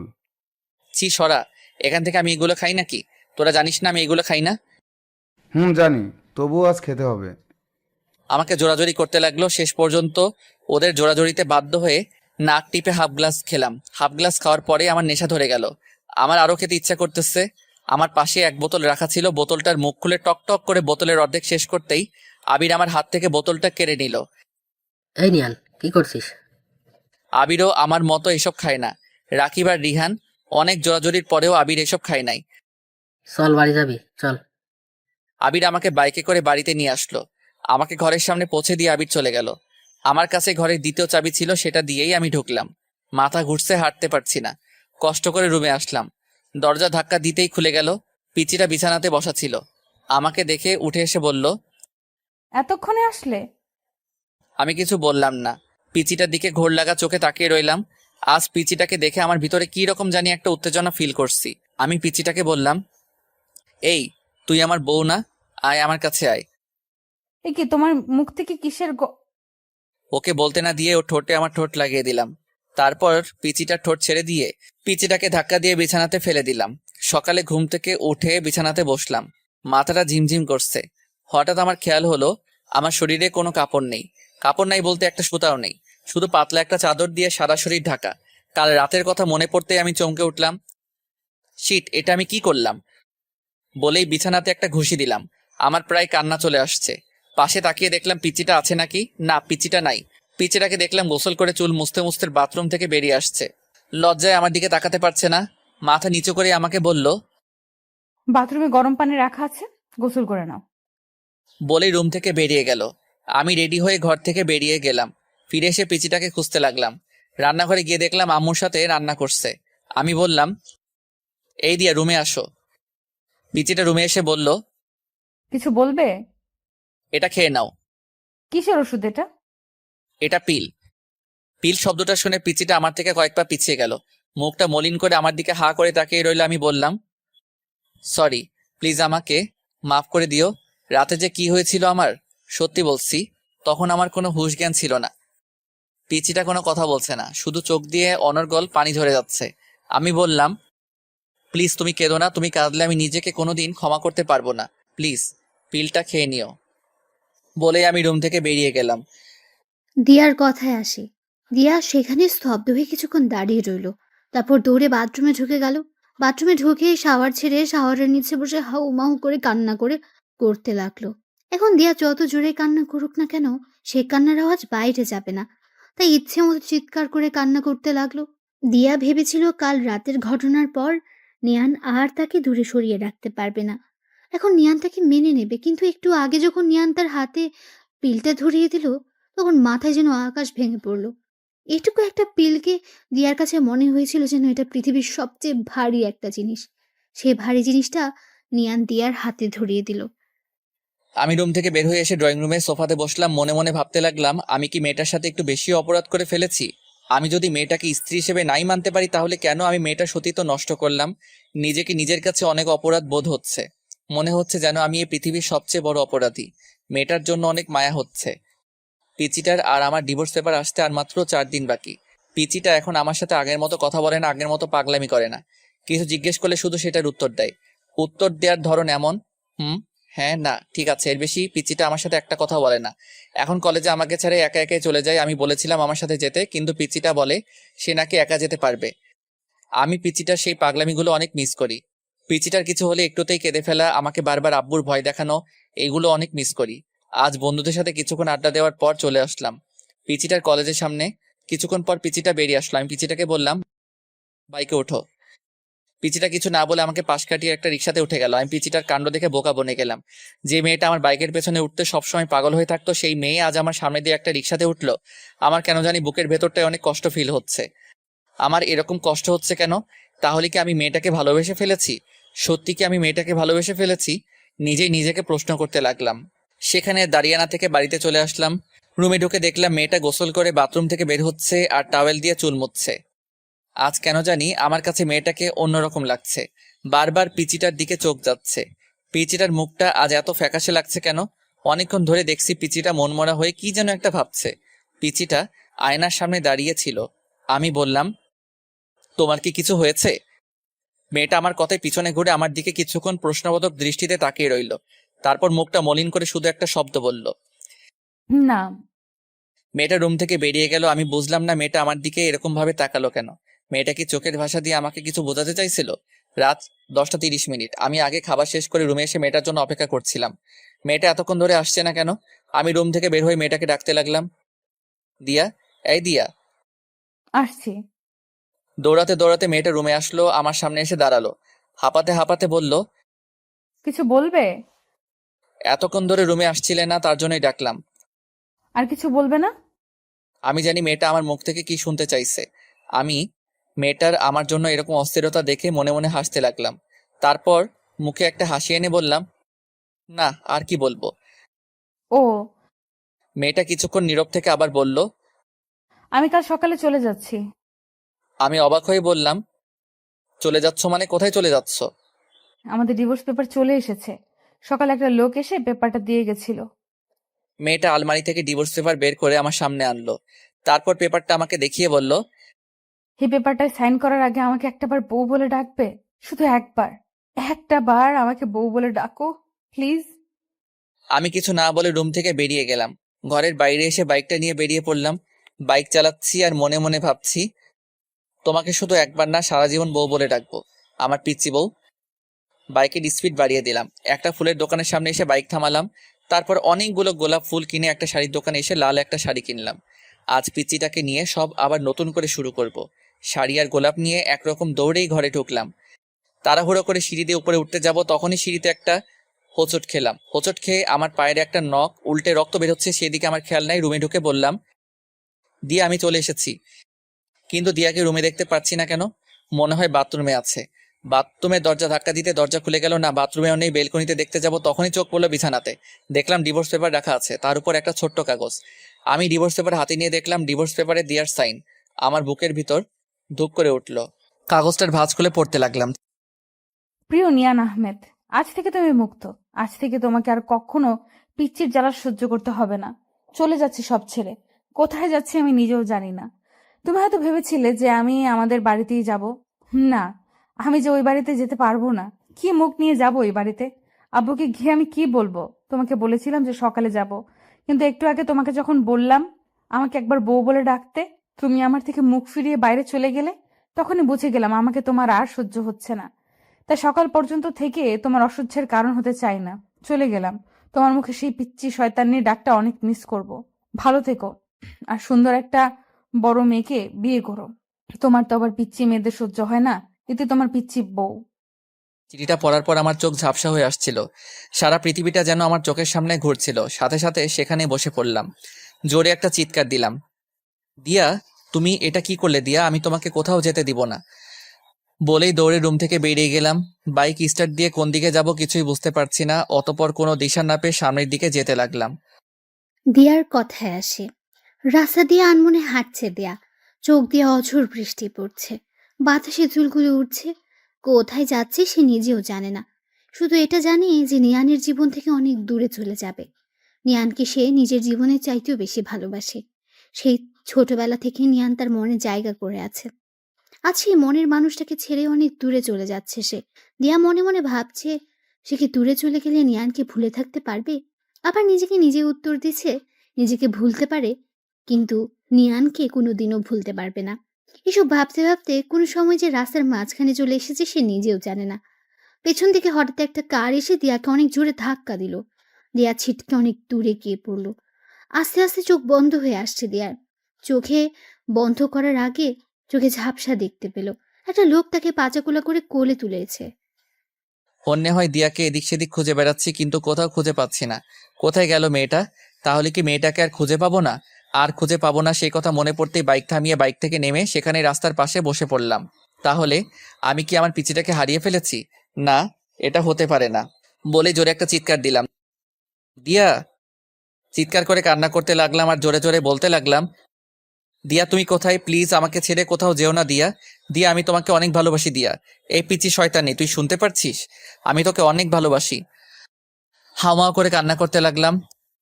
এই দিয়া, তুমি আমার থেকে একবার বউ ডাক শুনতে চেয়েছিলে না? এই যে আমি তোমাকে বউ ডাকছি। বউ, এই বউ তুমি কোথায়? বউ তুমি শুনতে পারছো আমি তোমাকে বউ ডাকছি? ইয়া আল্লাহ, তুমি আমার পিচ্ছি বউকে আমার কাছে এনে দাও। আমি যে ওকে ছাড়া বাঁচবো না আল্লাহ, সব দোষ আমার। বলেই পাশের ল্যাম্পপোস্টে নিজের মাথা বাড়ি দিতে লাগলাম। বাড়ি দিতে দিতে একসময় আমার মাথা দিয়ে রক্ত ঝরতে লাগলো। তবু আমি থামছি না, মাথা বাড়ি দিয়েই চলছি। হঠাৎ আমার চোখে অন্ধকার হয়ে আসলো, আমার মাথা ঘুরতে লাগলো। তারপর আমি মাটিতে লুটিয়ে পড়লাম। এরপরে কি হয়েছিল আমার আর কিছু মনে নাই। দিয়া বলে চিৎকার দিয়ে উঠলাম। একে আমি কোথায়? সারা রুমে চোখ বুলাতেই বুঝতে পারি এটা একটা হসপিটাল। মাথায় ব্যথা অনুভব করলাম, মাথায় হাত দিয়ে দেখি ব্যান্ডেজ। আমার চিৎকার শুনে আম্মু দৌড়ে কেবিনে ঢুকলেন। আম্মু আমার পাশে এসে বসে বললেন, এখন কেমন লাগছে নিয়ান? আমি আম্মুর প্রশ্নের উত্তর না দিয়ে কান্না করতে করতে বললাম, আম্মু দিয়া। চুপ কর, তোকে আর কিচ্ছু বলতে হবে না। আমি চিঠিটা পড়েছি আর তোদের ডিভোর্সের পেপারটাও দেখেছি। তুই মেয়েটার সাথে এমন কেন করলি নিয়ান? বলে আম্মু কান্না করতে করতে কেবিন থেকে বেরিয়ে গেলেন। আমি অসুস্থ না হলে হয়তো আম্মু আমার গালে কষে একটা চড় মারতেন। আমার অসুস্থতার জন্য সেটা করলেন না। আমার দিয়ার কথা মনে পড়তেই আমার বুকটা কেঁপে উঠল। হাতের স্যালাইন খুলে হাসপাতালের সিট থেকে নামলাম। দাঁড়াতেই পারছি না, অনেক কষ্ট হচ্ছে, তবু উঠে দাঁড়ালাম। যতই কষ্ট হোক আমাকে যে যেতে হবে, আমার পিচিটাকে যে খুঁজে বের করতে হবে। কেবিন থেকে বেরিয়ে পড়লাম, মাথাটা ঝিমঝিম করছে। আমাকে দেখে আম্মু চিৎকার দিয়ে উঠলেন, নিয়ান, তুই এই অবস্থাতে কোথায় যাচ্ছিস? বলেই পেছন থেকে আম্মু আমার হাত চেপে ধরলেন। আম্মু আমাকে ছাড়ো, আমাকে যেতে হবে, দিয়াকে খুঁজে বের করতে হবে। নিয়ান বাবা, এরকম পাগলামি করিস না। তোর শরীরটা যে ভালো না।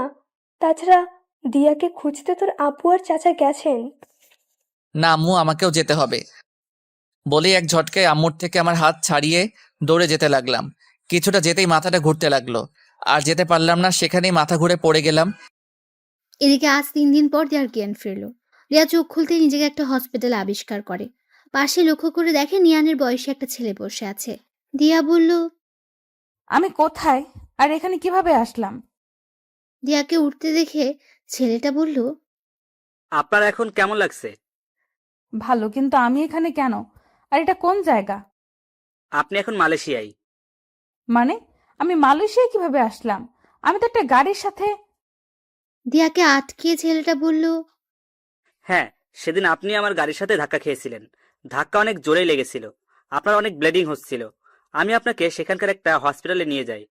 অনেকক্ষণ আপনার চিকিৎসা চলার পর ডাক্তার বেরিয়ে এসে বলল 72 ঘন্টার ভেতরে আপনার জ্ঞান না ফিরলে আপনাকে আর বাঁচানো সম্ভব হবে না। অতবার উন্নত চিকিৎসার জন্য সেদিনই আপনাকে আমি মালয়েশিয়ায় নিয়ে আসি, আর আজ ঠিক 71 ঘন্টা পর আপনার জ্ঞান ফিরল। আপনি আমাকে কেন বাঁচালেন? আমি মরে গেলেই তো ভালো হতো।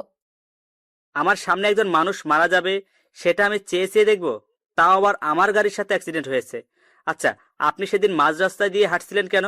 আর মরে গেলে ভালো হতো এটা কেন বলছেন?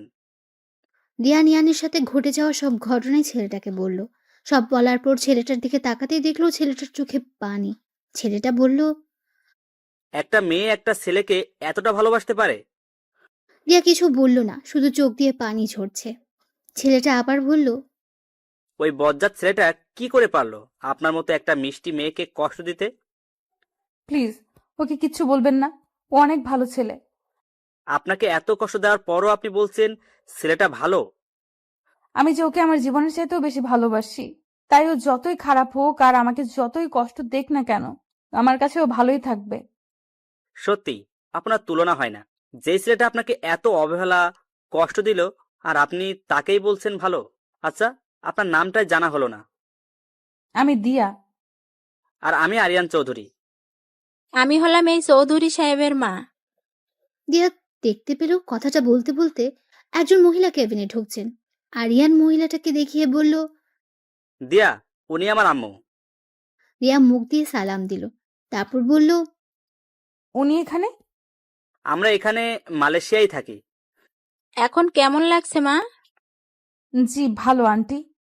আমাকে আন্টি না, মা বলে ডেকো। জানো, কালকে যখন তোমাকে আমি প্রথম দেখি তখনই আমার মায়ের কথা মনে পড়ে যায়। তোমাকে দেখতে হুবহুব আমার মায়ের মতো। কথাগুলো বলে শেষ করেই চোখের পানি মুছলেন। দিয়া বুঝতে পারলো ওরা দুজনে অনেক ভালো মনের মানুষ। তারপর বলল, আচ্ছা ঠিক আছে, ডাকবো। আচ্ছা মা, তুমি এখন একটু রেস্ট নাও, আমরা বাইরে যাই। বলে ওরা চলে গেলেন। আরিয়ান চৌধুরীর পরিচয়টা একটু ভালো করে দিয়ে দেই। আরিয়ান চৌধুরী অনেক বড় একজন বিজনেসম্যান। বিজনেসটা ওর বাবারই, কিন্তু 2 বছর আগে ওর বাবা মারা যাওয়াতে পুরো বিজনেসটা ওকে সামলাতে হচ্ছে। বাংলাদেশ আর মালয়েশিয়া মিলে 3টা কোম্পানি আছে ওদের। তাই আরিয়ান চৌধুরী মালয়েশিয়ায় পরিবার নিয়ে থাকে। পরিবার বলতে ওর মা আর ছোট্ট একটা বোনকে নিয়ে তার পরিবার। 7 দিন পর আজ দিয়াকে হসপিটাল থেকে বাড়িতে যাওয়ার অনুমতি দিয়েছে। কিন্তু দিয়া ভাবতে লাগলো তার তো কোনো বাড়ি নেই, সে এখন কোথায় যাবে? এসব ভাবছিল তখনই আরিয়ান চৌধুরী ও তার মা ঢুকলো। আরিয়ান বলল, চলেন, আজ আপনাকে হসপিটাল থেকে ছেড়ে দিয়েছে। কিন্তু আমি কোথায় যাব? কোথায় যাবে মানে? আমাদের বাড়িতে যাবে। কিন্তু আমি আপনাদের বাড়িতে কোন পরিচয়ে যাব? আমার তো আর কোনো পরিচয় নাই। আমাদের বাড়িতে যেতে তোমার কোনো পরিচয় লাগবে না মা। আম্মু, উনি যখন পরিচয় চাইছেন তাহলে ওনাকে একটা পরিচয় দিলে সমস্যা কোথায়? কি পরিচয় দিবি তুই ওকে? আমার বউয়ের পরিচয়। মানে? আরে আরে, আপনি তো ভয় পাবেন না। আমি আপনাকে সত্যিকারের বউ হতে বলছি না, শুধু আপনার পরিচয়টা হবে আপনি আমার বউ। কিন্তু আর কোনো কিন্তু না, এবার বাড়িতে চলুন। এদিকে আমি হাসপাতাল থেকে বাড়িতে এসে পাগলের মতো হয়ে গেলাম। প্রত্যেকদিন দিয়াকে খুঁজতে বের হই, কিন্তু কোথাও খুঁজে পাই না। সারা বাংলাদেশের অলিগলি সব খুঁজলাম, কিন্তু কোথাও খুঁজে পেলাম না। এভাবে প্রত্যেকদিন মেয়েটাকে পাগলের মতো খুঁজে বেড়াই, যে মেয়েটাকে আমি সহ্যই করতে পারতাম না। আজ সেই মেয়ের জন্য প্রত্যেক রাত কান্না করে বালিশ ভিজাই। এভাবে দিয়ার অপেক্ষায় কেটে গেল অনেক নির্ঘুম রাত, কেটে গেল 5-5টা বছর। এর মধ্যে দিয়ার কথা প্রায় সবাই ভুলেই গেছে। সবাই বলছে দিয়া নাকি আর ফিরে আসবে না, ও নাকি মারা গেছে। চাচা চাচিও অনেক কষ্ট করে হলেও সেটা মেনে নিয়েছেন, কিন্তু আমি এখনো দিয়ার পথ চেয়ে বসে আছি। আমার বিশ্বাস দিয়া একদিন না একদিন ফিরে আসবেই। এর মধ্যে আব্বু আম্মু অনেকবার বলেছেন যে বিয়ে করে নতুন করে জীবন শুরু করতে, কিন্তু আমি ওদের বারবার বলে দিচ্ছি যে দিয়ার অপেক্ষায় সারা জীবন পার করে দিতে পারবো। আজ আব্বু হঠাৎ রুমে এসে বললেন, তুই কি এভাবেই জীবনটা শেষ করে দিবি? তোর কি মনে হয় মেয়েটা এখনো বেঁচে আছে? আর বেঁচে থাকলেও কি তোর জন্য বসে আছে নাকি? বেঁচে থাকলেও হয়তো কারোর সাথে বিয়ে হয়ে সংসার করছে। আব্বু প্লিজ। তোকে আমি 2টা অপশন দিচ্ছি, বিয়ে কর নয়তো চাকরি বাকরি কিছু একটা করে জীবনটা নতুন করে শুরু কর। কিছুক্ষণ চুপ থেকে বললাম, ওকে আব্বু, আমি চাকরি করব। আব্বু একটা স্বস্তির নিঃশ্বাস ফেলে চলে গেলেন। পরের দিন আমি একটা চাকরির ইন্টারভিউ দিতে যাই। ইন্টারভিউ দেওয়ার পর আমাকে কিছুক্ষণের জন্য ওয়েটিংয়ে রাখে। আমাকে কিছুক্ষণ পর আবার আমাকে ডাকে, আমাকে বলে কংগ্রাচুলেশনস, আপনার চাকরি হয়ে গেছে, কিন্তু সেটা মালয়েশিয়ায়। আপনার সব রেজাল্ট ভালো দেখে আমরা আমাদেরই আরেকটা কোম্পানি থেকে ট্রান্সফার করে দেই। মালয়েশিয়ার কথা শুনে কেন জানি আমি হ্যাঁ বলে দেই। আমার কেন জানি মনে হচ্ছে মালয়েশিয়ায় কিছু একটা আছে। বাড়িতে এসে আব্বুকে বলতেই আব্বু অনেক খুশি হলেন। রাতের খাবার খেয়ে রুমে এসে ঘুমানোর চেষ্টা করছি, কিন্তু ঘুম আসছে না। বারবার দিয়ার সেই নিষ্পাপ হাসি চোখে ভেসে উঠছে। জানি শেষ রাত বা মধ্যরাত ছাড়া আমার ঘুম আসবে না। গত 5 বছর ধরে এরকমটাই হয়ে আসছে। হঠাৎ মোবাইলের আওয়াজে ভাবনার জগৎ থেকে বেরিয়ে আসলাম। মোবাইল হাতে নিয়ে দেখি সে অচেনা নাম্বার থেকে আবার ফোন এসেছে। গত 5 বছর ধরে অনেকগুলো অচেনা নাম্বার থেকে আমার মোবাইলে ফোন আসে। ফোন রিসিভ করলে কেউ ওপাশে কিছু বলে না, শুধু আমি একটা ছোট্ট বাচ্চার হাউমাউ শুনতে পাই। অনেকবার বিরক্ত হয়ে অনেকগুলো নাম্বার ব্লক মেরেছি, কিন্তু কোনো কাজ হয় না। একটা ব্লক মারলে অন্য আরেকটা নাম্বার দিয়ে ফোন দেয়। দিয়া যদি আমাকে কোনোদিন ফোন দেয়, এই আশাতে সিমটাও পাল্টাতে পারি না। প্রথম প্রথম বিরক্ত লাগলেও এখন কেন জানি আমার ওই পিচ্চিটার অস্পষ্ট ভাষা শুনতে ভালো লাগে। তাই এখন প্রত্যেকটা দিন ফোনটা রিসিভও করি। আজও ফোন রিসিভ করে হ্যালো বলার সাথে সাথেই সেই পরিচিত আওয়াজ শুনতে পাই। ওপাশ থেকে আব্বু আম্মু বলে অস্পষ্ট ভাষায় কি যেন একটা বলছে, কিছু বুঝতে পারি না। শুধু এই আব্বু আম্মু ডাকটাই বুঝতে পারি। আজকে আমি মালয়েশিয়ায় যাচ্ছি। বাড়িতে সবার থেকে বিদায় নিয়ে এয়ারপোর্টে চলে আসলাম। এয়ারপোর্টে এসে ওই দিন যেই লোকটা আমার ইন্টারভিউ নিয়েছিল সেই লোকের সাথেই আরও অনেকগুলো লোকজন দেখতে পারলাম। পরে জানতে পারলাম ওরাও আমার মতোই মালয়েশিয়াতে চাকরি করতে সিলেক্ট হয়েছে। ওদের মধ্যে একজনের সাথে আমার অনেক ভাব জমে গেল। ওর নাম জিসান। বিমানে আমার পাশের সিটেই বসেছিল। ওর সাথে মিশে বুঝতে পারলাম ছেলেটা একটু বেশি চঞ্চল টাইপের, অনেক বেশি কথা বলে। ফ্লাইট ল্যান্ড করলো মালয়েশিয়ায়। আমি মালয়েশিয়ার মাটিতে পা রাখতেই আমার বুকটা কেঁপে উঠল। বুঝতে পারলাম না কেন হলো এমনটা। মালয়েশিয়া নামটা শোনার পর থেকেই আমার কেমন যেন অদ্ভুত একটা ফিলিংস কাজ করছিল।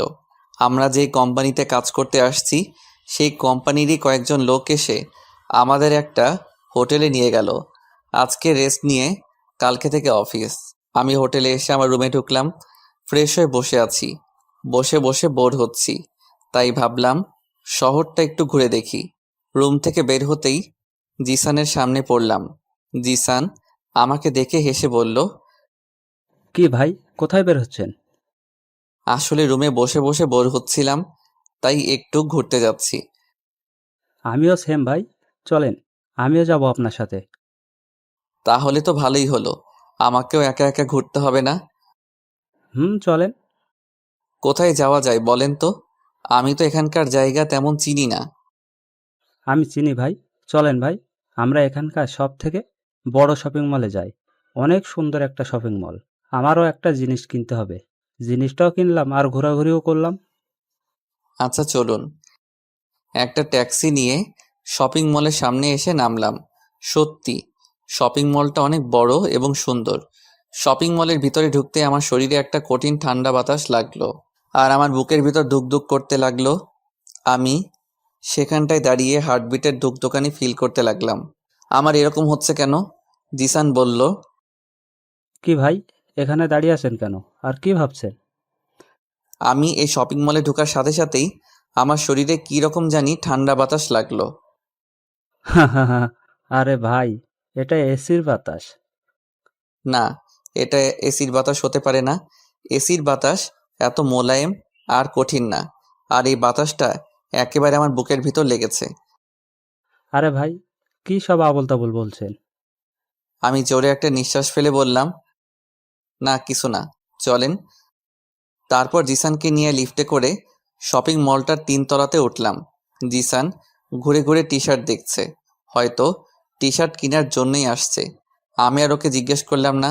জিসান একটা টি শার্ট হাতে নিয়ে চেঞ্জ রুমে গেল। আমার একটা শার্ট অনেক ভালো লাগছে, সেই শার্টটাই নেড়ে চেড়ে দেখছিলাম। হঠাৎ আমার চোখ আটকে গেল একটা মেয়ের উপর। মেয়েটা আমার ঠিক উল্টো দিকে মুখ করে লিফটের সামনে দাঁড়িয়ে আছে। মেয়েটাকে আমার এত চেনা চেনা লাগছে কেন? আমি মেয়েটার মুখ দেখতে না পারলেও আমার কেন জানি মনে হচ্ছে মেয়েটা আমার অনেক দিনের চেনা কেউ। আমার হার্টবিট অনেক স্পিডে দৌড়াচ্ছে। দৌড়ে আমি মেয়েটার কাছে যেতে লাগলাম। আমি দৌড়ে মেয়েটার কাছে যাওয়ার আগেই মেয়েটা লিফটে উঠে গেল। আমি লিফটের সামনে এসে দেখলাম লিফট লেগে গেছে। সেখানে দাঁড়িয়েই হাঁপাতে লাগলাম। হঠাৎ চোখ পড়ল পাশের সিঁড়ির উপর। আমি দৌড়ে সিঁড়ি দিয়ে নামতে লাগলাম। নিচতলায় আসতেই দেখলাম মেয়েটা শপিং মল থেকে বের হয়ে যাচ্ছে। আমিও দৌড়ে শপিং মল থেকে বের হতেই দেখলাম মেয়েটা একটা গাড়িতে উঠে গেছে। গাড়িতে কালো গ্লাস থাকাতে তখনও আমি মেয়েটাকে দেখতে পাই নাই। গাড়িটা অনেক স্পিডে চলে গেল। আমি সেখানে দাঁড়িয়ে রইলাম। পিছন থেকে জিসান ডাকতে ডাকতে আসলো। নিয়ান ভাই, নিয়ান ভাই। আমার পাশে এসে হাঁপাতে লাগলো। আবার বলল, কি ভাই, শপিং মল থেকে এভাবে দৌড়ে বের হচ্ছিলেন কেন? পিছন থেকে আমি এত ডাকলাম, আপনি শুনলেনই না। পরে বলবো, এখন হোটেলে চলুন। সত্যি আপনি অনেক অদ্ভুত ভাই। চলুন। পরের দিন সকালে রেডি হয়ে অফিস যাওয়ার জন্য হোটেলের বাইরে আসলাম। পিছন থেকে জিসান এসে বলল, কি ভাই, আমাকে ফেলেই চলে যাচ্ছেন? আমি ভাবলাম আপনি হয়তো নিচে আছেন, তাই আমি নিচে আসলাম। অফিসের বাস এসে আমাদের নিয়ে গেল। অফিসে আসলাম। অফিসে ঢোকা মাত্রই সেই দিন শপিং মলের মতো একটা ঠান্ডা বাতাস লাগলো। আমি অফিসের ভিতর ঢুকেই কেন জানি অস্থির অস্থির লাগছে। পিয়ন এসে বলল, সবাই এক এক করে ম্যাডামের সঙ্গে মিট করে আসুন। একজন একজন করে একটা রুমে যাচ্ছে আর 4-5 মিনিট পর পর বেরিয়ে আসছে। এইভাবে এক এক করে সবাই গেল। আমি এখনো বসে আছি। জিসান এসে বলল, ভাই যান যান, ভেতরে যান, আর গিয়ে পরী দেখে আসুন। কি বলছেন কি? পরী কোত্থেকে আসলো? আরে ভাই, এই পরী সেই পরী না, এটা মানুষ পরী। মানে? মানে আমাদের বসটা দেখতে এক্কেবারে পরীর মতো। আমাদের কি মেয়ে বস নাকি? ভাই, তাড়াতাড়ি যান।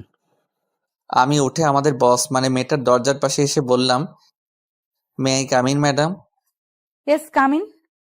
মেয়েটার কণ্ঠ শুনে আমি চমকে উঠলাম। চোখ তুলে তাকাতেই আমি স্তব্ধ হয়ে দাঁড়িয়ে রইলাম। আমি কি দেখছি? আমি নিজের চোখকেই বিশ্বাস করতে পারছি না। তখন আমার মুখ দিয়ে শুধু একটা শব্দ বেরিয়ে আসলো, দিয়া তুমি?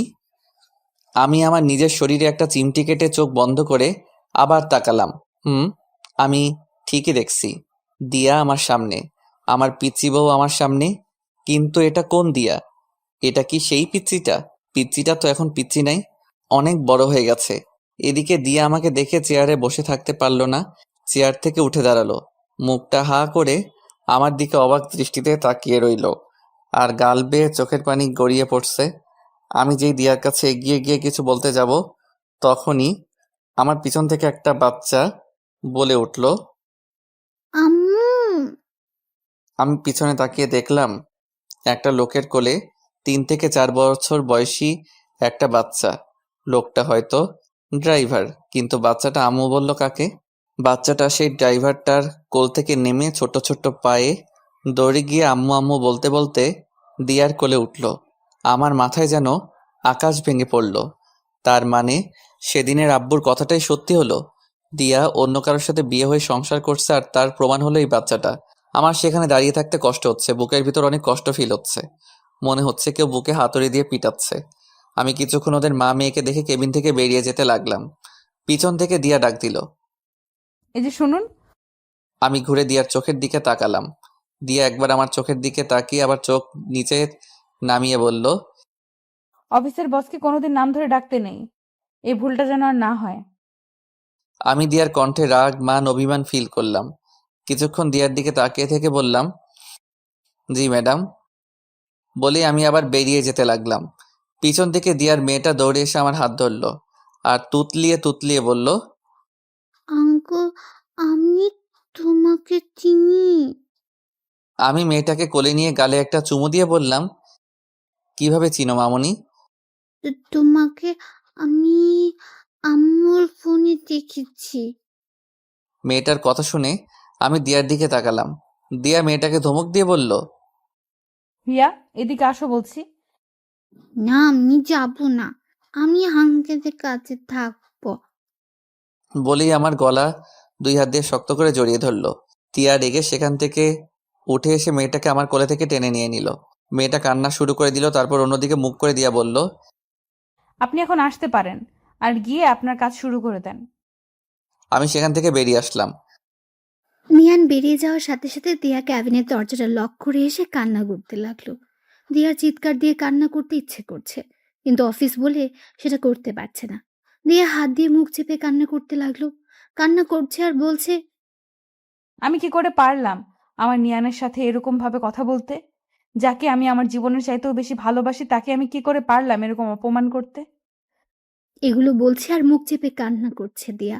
দিয়ার মেয়েটা তার মার কান্না দেখে বলল, আম্মু তুমি কেঁদো না, আমি আর যাবো না ওই আঙ্কেলটার কাছে।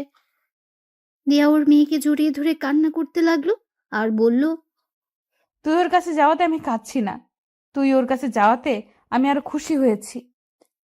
বলে দিয়া মেয়েটার কপালে একটা চুমু খেলো।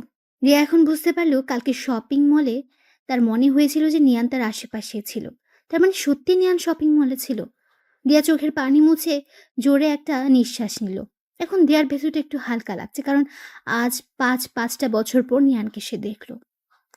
আমি সামনে আগাচ্ছি আর ভাবছি এটাই আমার প্রাপ্য ছিল। আমি মেয়েটাকে একসময় কত কষ্ট দিয়েছি, এখন মেয়েটার চেয়ে দ্বিগুণ কষ্ট আমি পাচ্ছি। হ্যাঁ, এটাই আমার প্রাপ্য। আমাকে অনেকক্ষণ পর কেবিন থেকে বেরিয়ে আসতে দেখে জিসান এগিয়ে আসলো, এসে বলল, কি ভাই, এতক্ষণ ধরে? আমাদের পরিবস আপনার কি পরীক্ষা নিচ্ছিলেন? সাবধান ভাই, অন্য কোনো ধান্দায় পড়েন না। আমাদের পরিবসটা কিন্তু ম্যারিড, আর আমাদের ম্যাডামের হাজবেন্ড হচ্ছে এই সারা কোম্পানির মালিক। ও আচ্ছা। আপনার মুখটা এমন লাগছে কেন ভাই? আপনার কি কিছু হয়েছে? না ভাবি, কিছু হয় নাই। আব্বু আম্মুর কথা একটু মনে পড়ছে, তাই একটু মন খারাপ। আচ্ছা চলুন ভাই, এখন কাজে লেগে পড়ি। আমি আমার ডেস্কে গিয়ে বসলাম। আমার ডান সাইডে একটা মালয়েশিয়ান ছেলে আর বাঁ সাইডে একটা মেয়ে, দেখে মনে হচ্ছে বাংলাদেশি। এই অফিসের প্রায় লোকই বাংলাদেশি। মেয়েটা আমাকে তার পাশে বসতে দেখে বলল, হাই, আমি রাইসা রহমান। বলেই আমার দিকে তার একটা হাত বাড়িয়ে দিল। আমি হাত বাড়িয়ে হ্যান্ডশেক করতে করতে বললাম, আপনি কি বাংলাদেশি? জি, একটা কথা বলবো। হ্যাঁ বলুন। আপনি দেখতে অনেক হ্যান্ডসাম আর কিউট। আমি কিছু বললাম না, কষ্ট করে শুধু একটা হাসি দিলাম। আমি কম্পিউটার অন করার সাথে সাথেই দিয়ার মেয়েটা এসে হাজির। আঙ্কেল আঙ্কেল বলে আমার কোলে উঠে এসে বসলো। আমি বললাম, তুমি আবার আমার কাছে আসছো কেন? তোমার আম্মু বকবে তো। না, বকবে না, আমি আম্মুকে বলে এসেছি।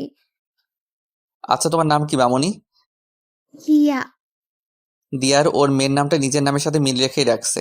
আমি 2 হাত দিয়ে ওর গাল টিপে বললাম, খুব সুন্দর নাম, আর তুমিও অনেক কিউট মামুনি। আঙ্কেল, আমি তোমাকে এটা কই? বলেই ওর ছোট্ট ছোট্ট হাত দিয়ে আমার গাল টিপে ধরে হাসতে লাগলো। হিয়ার হাসি দেখে আমি ওর দিকে তাকিয়ে রইলাম। হিয়া সেম দিয়ার মতোই হাসে। তারপর হিয়া আমার দাঁড়িয়ে হাত দিয়ে বলল, আঙ্কেল, এগুলোর নাম কি? এগুলোর নাম দাড়ি। হিয়া নিজের গালে হাত নিয়ে মুখ গোমড়া করে বলল। আমার নাই কেন? হিয়ার কথা শুনে আমার হাসি চলে আসলো। আমি ওর কথা শুনে হাসতে হাসতে বললাম, তোমার কোনোদিনও উঠবে না মামুনি, কারণ তুমি মেয়ে। আচ্ছা মামুনি, তোমার আব্বু এখন কই? আব্বুকে? সে কি, তুমি তোমার আব্বুকে চিনো না? হিয়া ওর আব্বুকে পাপা বলে ডাকে। হঠাৎ কারো কথায় পিছন ফিরে তাকিয়ে দেখলাম দিয়া। দিয়াকে দেখে আমি বসা থেকে উঠে দাঁড়ালাম। দিয়া কথাটা বলে আমার দিকে তাকিয়ে রইল। আমি ওর থেকে চোখ নামিয়ে বললাম, সরি ম্যাডাম, আসলে আপনার মেয়ে আমার কাছে। আমাকে বলতে না দিয়ে দিয়া বলল। It's okay. তারপর দিয়া হিয়াকে আমার পাশ থেকে তুলে নিয়ে যেতে যেতে বলল, চলো হিয়া, কিছু খাবে? বাড়ি থেকে না খেয়ে চলে এসেছো। আমার দিকে একবার তাকিয়ে চলে যেতে লাগলো। পাশ থেকে রাইসা এতক্ষণ আমাদের দেখছিল। আমাকে বলল, আমাদের ম্যাডাম কি আপনার পরিচিত কেউ? আমি মেয়েটার প্রশ্ন শুনে চুপ করে রইলাম। আমি মেয়েটাকে কি বলবো কিছু বুঝে উঠতে পারতেছি না। জি। রাইসা আমাকে আর কিছু প্রশ্ন করার আগেই আমি বললাম, এক্সকিউজ মি, আমি একটু আসছি। বলেই আমি অফিসের ওয়াশরুমের দিকে যেতে লাগলাম। অফিস শেষে আমি আর জিসান দাঁড়িয়ে আছি অফিসের বাইরে। অফিস বাসের জন্য অপেক্ষা করছিলাম। জিসান আমাকে বলল, ভাই, আপনি এখানে দাঁড়ান, আমি গিয়ে দেখে আসছি বাসটা এখন আসছে না কেন। এই বলে জিসান চলে গেল। আমি একা একা আনমনে দাঁড়িয়ে আছি। পেছন থেকে দিয়া হিয়াকে কোলে নিয়ে বের হলো। হিয়া আমাকে দেখে দিয়ার কোল থেকে নেমে দৌড়ে আমার কাছে আসলো। আমার সামনে এসে একটা হাসি দিয়ে বলল, আঙ্কেল মাথা নিচু করো। আমি মাথা নিচু করতেই হিয়া আমার গালে একটা চুমু খেলো। তারপর হিয়া দিয়ার কাছে গিয়ে ওর হাত ধরে টানতে লাগলো। কি হলো হিয়া, আমাকে টানছো কেন? আসো না আম্মু। হিয়া দিয়াকে টানতে টানতে আমার সামনে নিয়ে এলো। দিয়া আমার দিকে একবার তাকিয়ে চোখ নিচে নামিয়ে নিল। হিয়া বলল, আম্মু আঙ্কেলকে চুমু দাও। আমরা দুজনই দুজনের দিকে চোখ বড় বড় করে তাকালাম। দিয়া লজ্জায় লাল হয়ে গেল। তারপর হিয়াকে ধমক দিয়ে বলল, হে, এসব কি হচ্ছে? প্লিজ ম্যাডাম, ওকে বকবেন না, আমি ওকে বুঝিয়ে বলছি। আমি হাঁটু গেড়ে বসে হিয়ার গালে হাত দিয়ে বললাম, হিয়া মামুনি শোনো, তোমার আম্মু তোমার আব্বুকে মানে তোমার পাপাকে ছাড়া অন্য কোনো ছেলেকে চুমু খেতে পারবে না। কিন্তু আম্মু তো পাপাকে চুমু দেয় না। আম্মু তো তোমার ফটো দিচ্ছ। দিয়া হিয়ার মুখ চেপে ধরলো। তারপর হিয়াকে কোলে নিয়ে বলল, চলো হিয়া, দেরি হয়ে যাচ্ছে। বলেই আমার দিকে একবার তাকিয়ে গাড়িতে উঠে গেল। গাড়িতে উঠে হিয়া আমাকে হাত নাড়িয়ে টাটা টাটা দিতে লাগলো। আমি ওকে হাত নাড়িয়ে টাটা দিলাম। আমিও হোটেলে চলে আসলাম। রুমে ঢুকে শার্টটা খুলে একটা টাওয়েল নিয়ে বাথরুমে ঢুকলাম। বাথরুমে ঢুকে শাওয়ারটা ছেড়ে শাওয়ারের নিচে দাঁড়িয়ে রইলাম। বুকের ভিতরটা অনেক ভারী লাগছে। অনেক কষ্ট জমে আছে বুকের ভিতরে। আমার দোষে আমি আমার পিচ্চি বউটাকে হারালাম। সেদিন যদি আমি ওকে সারপ্রাইজ দেওয়ার জন্য ঘর থেকে বেরিয়ে না যেতাম, তাহলে আজ আমাকে ওকে এই অবস্থাতে দেখতে হতো না। আমার চোখের পানি আর শাওয়ারের পানি এক হয়ে নিচে পড়ছে। আমার পিচ্চিটা এখন আর আমার নেই। এখন সে অন্য কারো বউ, অন্য একজনের মেয়ের মা। যখন ওর মেয়েটা আমার কাছে আসে, জানি না কেন জানি আমি সব কষ্ট ভুলে যাই। এখন আমি নিজেকে একটা কথা ভেবেই সান্ত্বনা দিচ্ছি যে, যাই হোক, আমার পিচ্চিটা তো সুখে আছে। ও সুখে থাকলেই হলো, আমার আর কিছু চাই না। দিয়ার সুখে আমার সুখ। অনেকক্ষণ শাওয়ার নিচে থাকার পর বাথরুম থেকে বেরিয়ে আসলাম। পরের দিন অফিসে যাওয়ার জন্য জিসান রেডি হয়ে আমার রুমে এসে বলল, কি ভাই, আপনি এখনো রেডি হন নাই? অফিস বাস চলে আসছে তো। জিসান ভাই, আপনি অফিস বাস দিয়ে চলে যান, আমি পরে একটা ট্যাক্সি নিয়ে চলে যাব। আচ্ছা ঠিক আছে, আমি যাই। আপনি দেরি করবেন না কিন্তু। নতুন নতুন অফিস জয়েন করেছেন, দেরি করলে সমস্যা হতে পারে কিন্তু। আচ্ছা। আমি ভাবতে লাগলাম, আমার কি আর দিয়ার সামনে যাওয়া ঠিক হবে? ও যখন সুখে আছে তাহলে থাক না সুখে। আমি কেন ওর পথের কাঁটা হয়ে দাঁড়াবো? তাই ভাবলাম আমি আর দিয়ার সামনে যাব না। এদিকে হিয়া অনেকক্ষণ ধরে ওর মাকে বলে যাচ্ছে, আম্মু আঙ্কেল আসছে না কেন। হিয়া প্রতিদিন দিয়ার সাথে অফিসে আসে। দিয়া ওর মেয়েকে বলছে।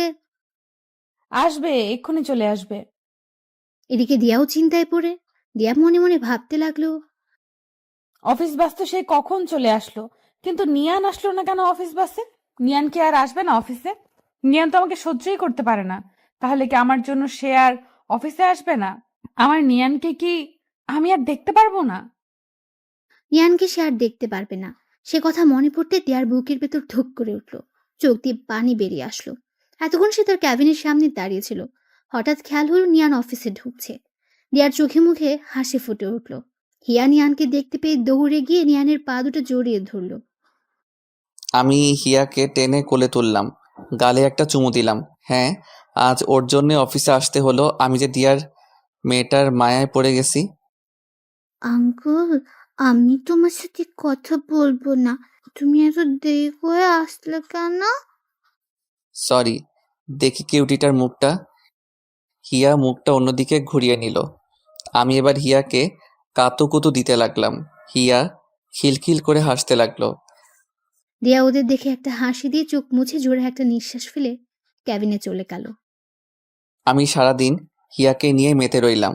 মেয়েটা অনেক পাকা পাকা কথা বলছে, আর আমি সেই কথা শুনে হাসতে হাসতে ফেটে পড়ছি। দিয়া বারবার ক্যাবিন থেকে বের হয়ে এসে কিছুক্ষণ ওদের দেখে, তারপর একটা হাসি দিয়ে আবার নিজের ক্যাবিনে চলে যায়। এভাবে সারাটা দিন কেটে গেল। জিসান এসে বলল, ভাই হোটেল যাবেন না? অফিস তো শেষ হয়ে গেল। আমার যাওয়ার কথা শুনেই হিয়া আমার গলা জড়িয়ে ধরল। না আঙ্কেল, যাবে না। জিসান ভাই, আপনি অফিস বাস দিয়ে চলে যান, আমি সকালের মতো ট্যাক্সি দিয়ে চলে যাব। জিসান চলে গেল।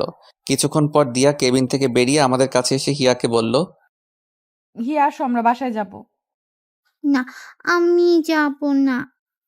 চলেন, আমি আপনাদের গাড়িতে তুলে দিয়ে আসছি। অফিসের বাইরে এসে দিয়ার গাড়ির সামনে আসলাম।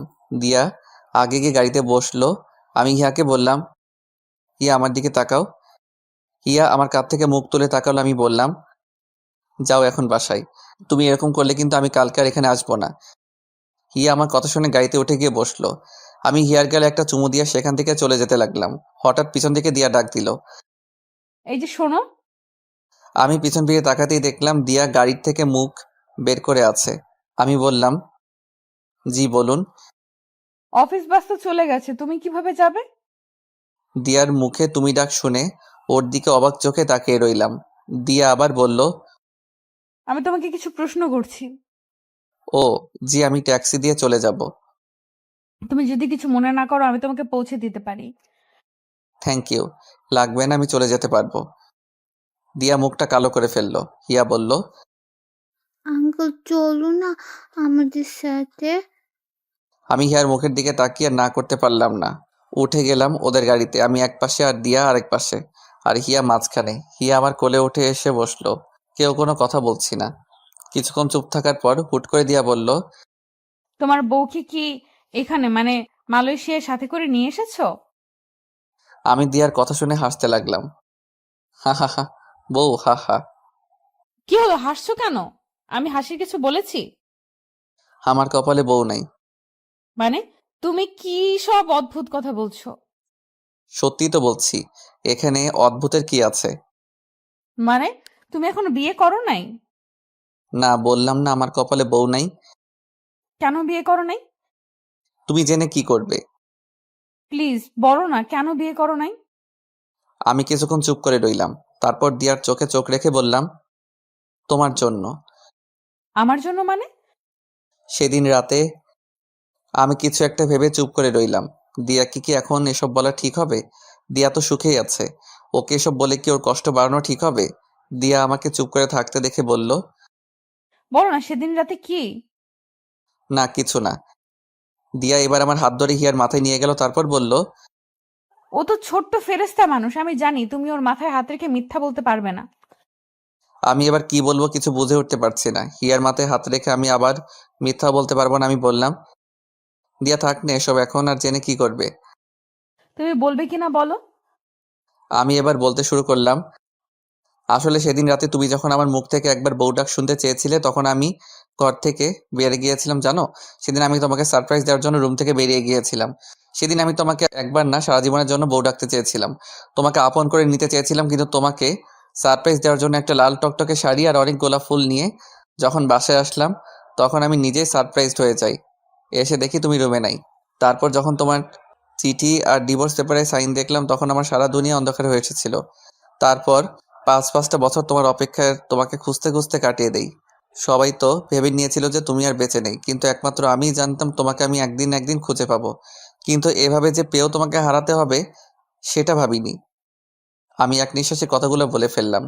দিয়ার দিকে তাকিয়ে দেখলাম গাল বেয়ে চোখের পানি গড়িয়ে পড়ছে। আমার দিকে মায়া ভরা চোখে তাকিয়ে আছে। আমারও চোখ দিয়ে পানি বের হয়ে এসেছিল। আমি সেটা মুছে দিয়ে দিয়াকে বললাম, এই পাগলি, কাঁদছো কেন?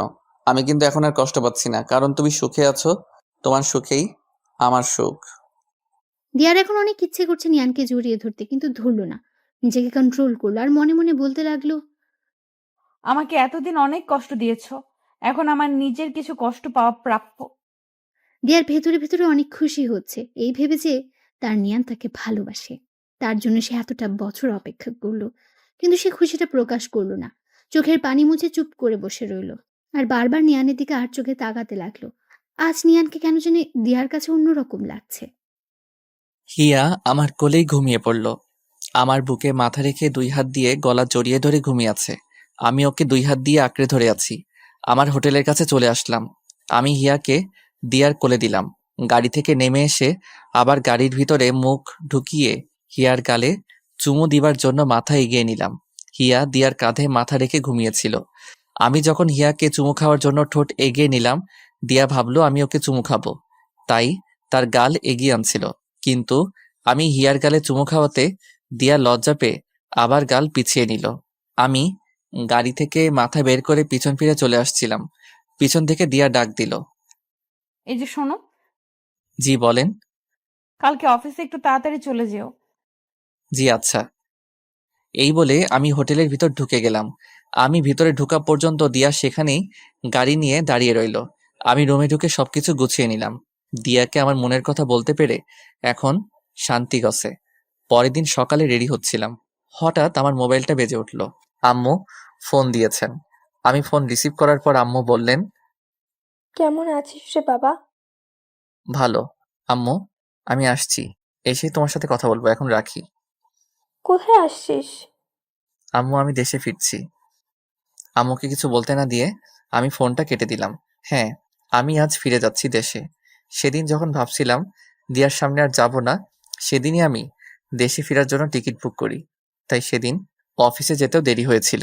আজ এখানকার সময় দুপুর 12টায় আমার ফ্লাইট। আম্মুকে দিয়ার কথা বললাম না।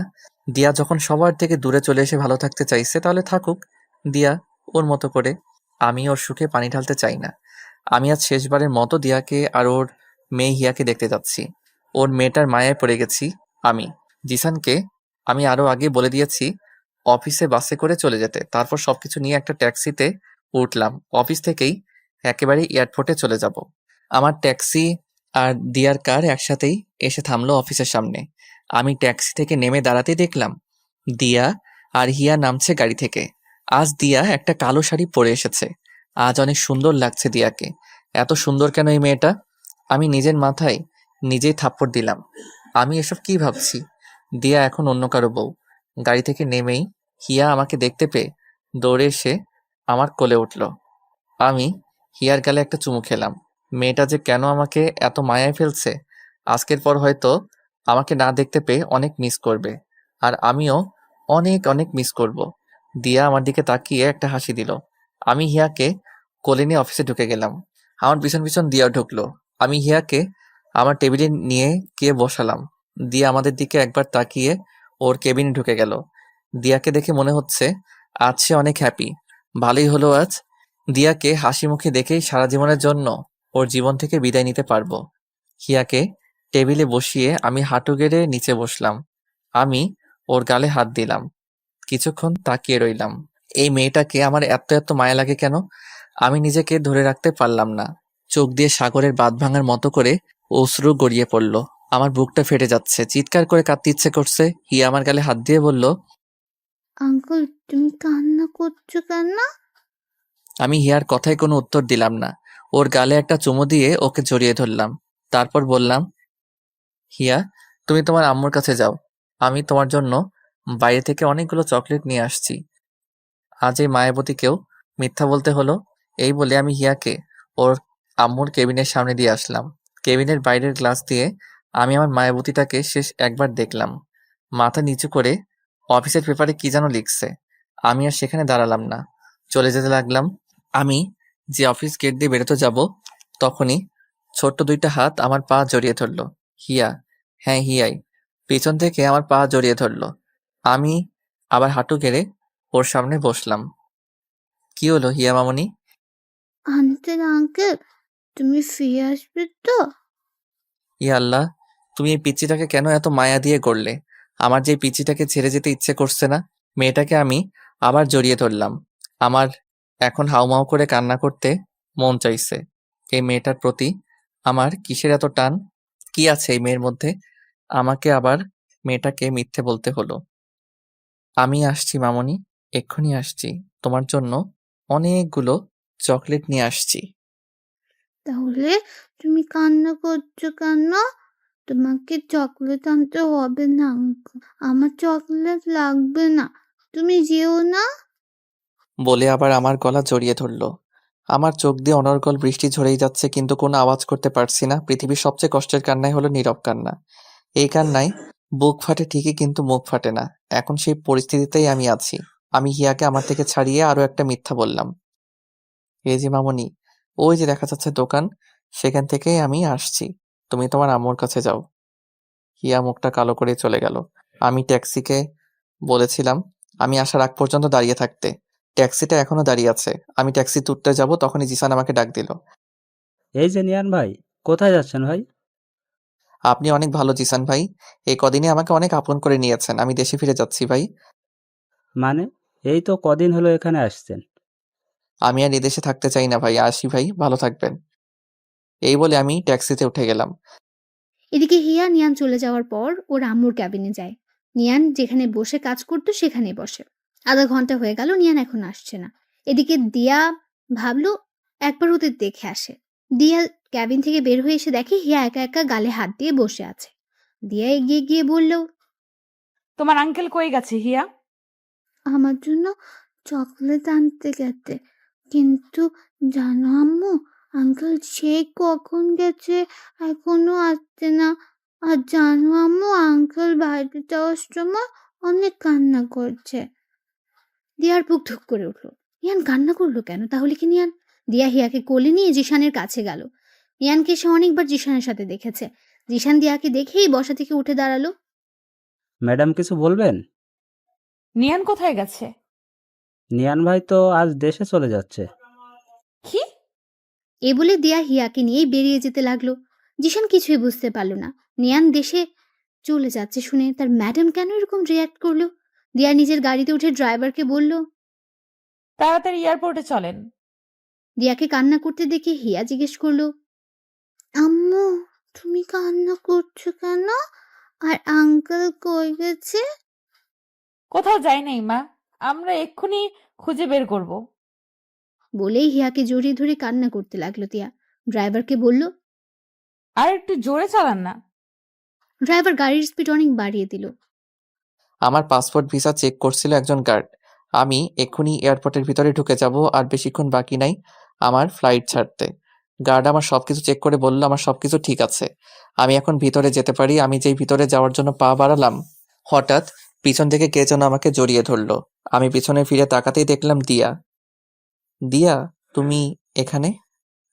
একাই চলে যাচ্ছ? তোমার বউকে আর তোমার মেয়েকে নিয়ে যাবে না একসাথে করে? আমার মেয়ে মানে?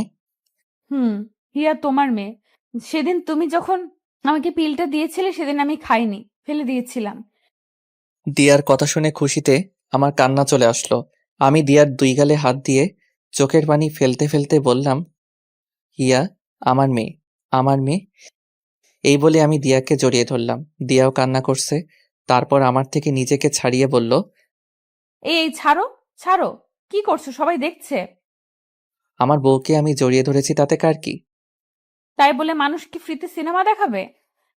বলে বাবালে, আমার পিচ্চিটা দেখে অনেক পাকনা হয়ে গেছে। এই ছাড়ো, আমি কি এখন আর পিচ্ছি রয়ে গেছি নাকি? আমি তো এখন অনেক বড় হয়ে গেছি। তুমি যতই বড় হও না কেন, আমার কাছে সে আগের পিচ্চি হয়ে থাকবে, আমার পিচ্চি বউ। এ এখন আসছে প্রেম দেখাতে। তখন তো আমাকে কত কষ্ট দিয়েছিলে। হ্যাঁ দিয়েছিলাম, তাই তো তোমার চেয়ে দ্বিগুণ কষ্ট আমি এই 5টা বছরে পেলাম। আর আমি কি কম কষ্ট পাইছি এই 5 বছরে? জানো, প্রত্যেক দিন তোমার কথা মনে পড়তো, তোমাকে অনেক মিস করতাম, তাই প্রত্যেক দিন তোমাকে ফোন দিতাম শুধুমাত্র তোমার মুখ থেকে একটা শব্দ শোনার জন্য। শব্দ না শুনতে পারলেও তোমার নিঃশ্বাসের আওয়াজ শুনলেই আমার মন শান্ত হতো।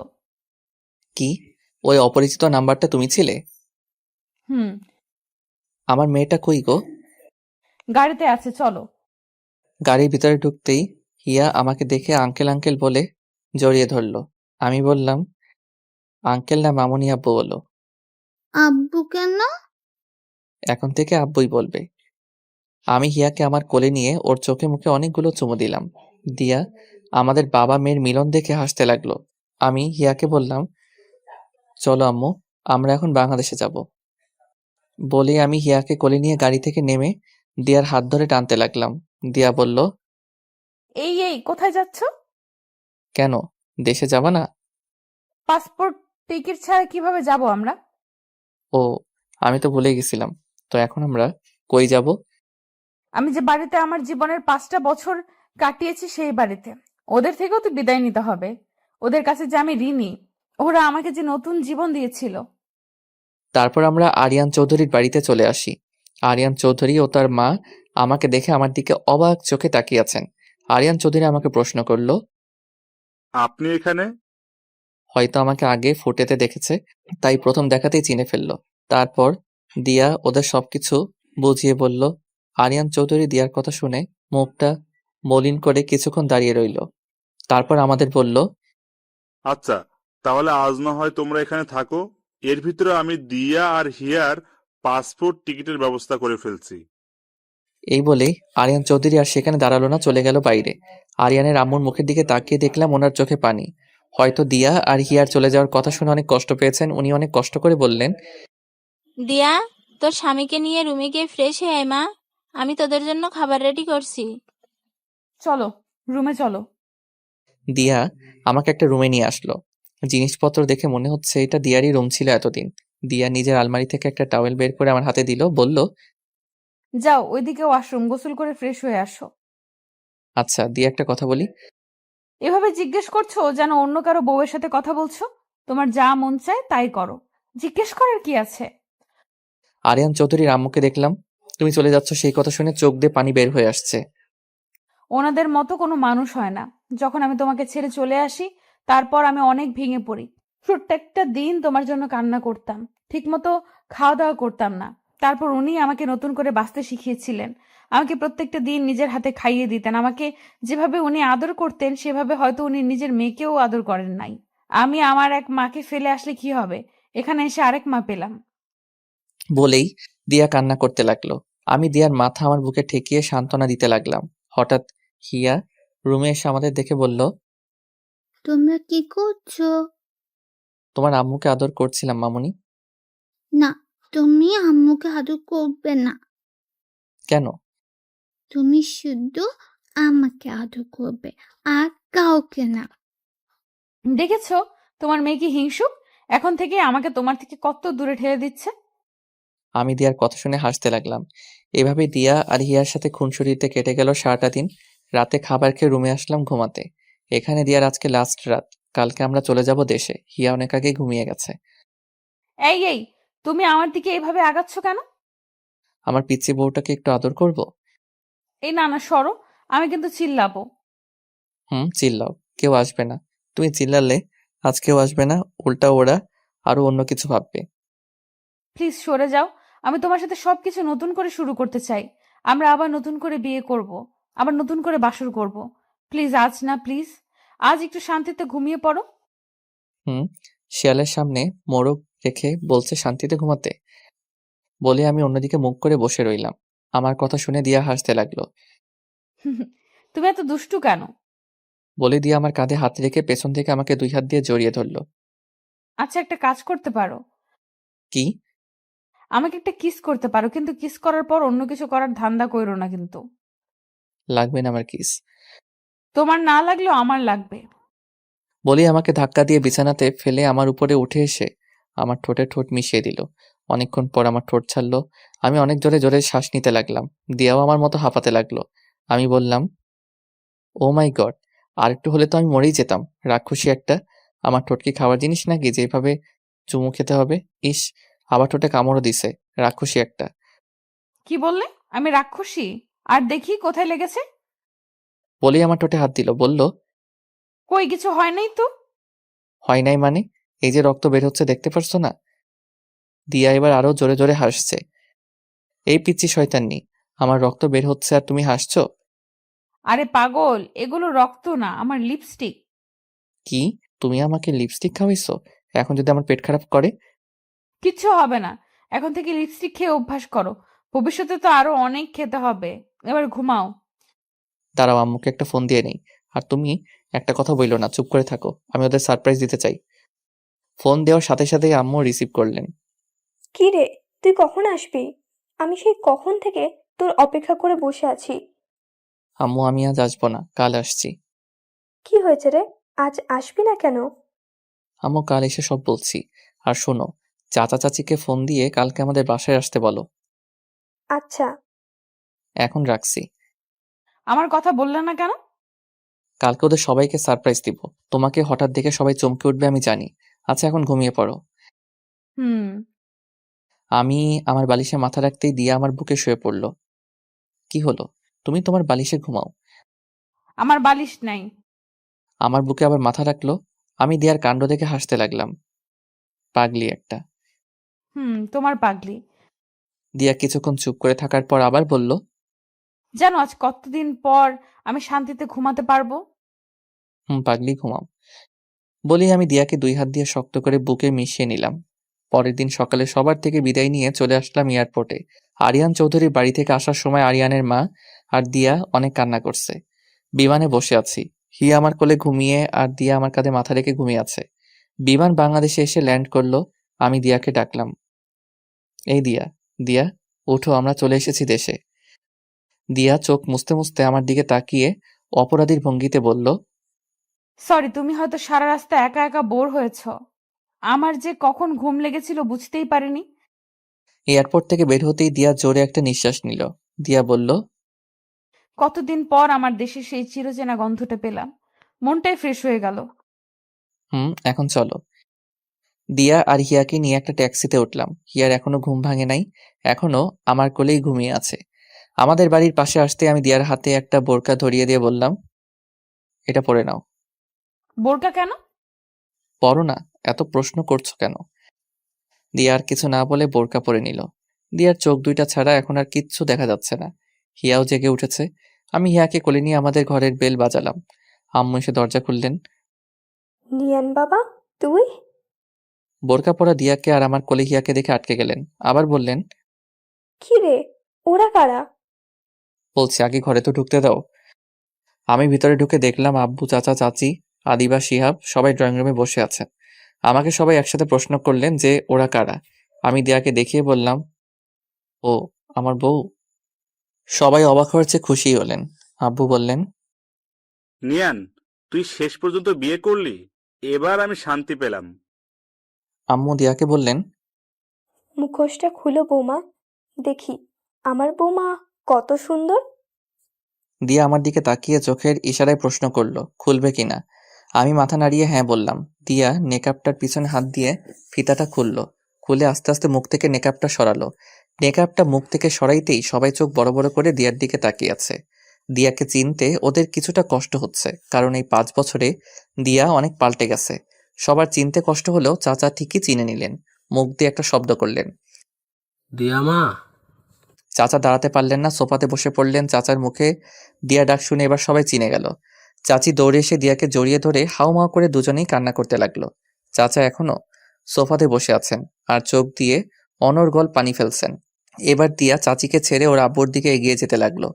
চাচার পাশে গিয়ে ধপাস করে বসে পড়ল চাচার পায়ের কাছে। চাচা দিয়ার থেকে মুখ ফিরিয়ে বসে আছেন।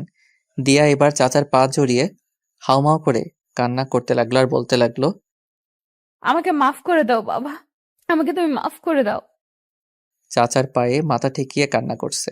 দিয়ার কান্না দেখে আমিও নিজেকে ধরে রাখতে পারলাম না। চোখ দিয়ে কয়েক ফোঁটা পানি গড়িয়ে পড়ল। আশেপাশে সবাই দিয়ার কান্না দেখে কান্না করছে।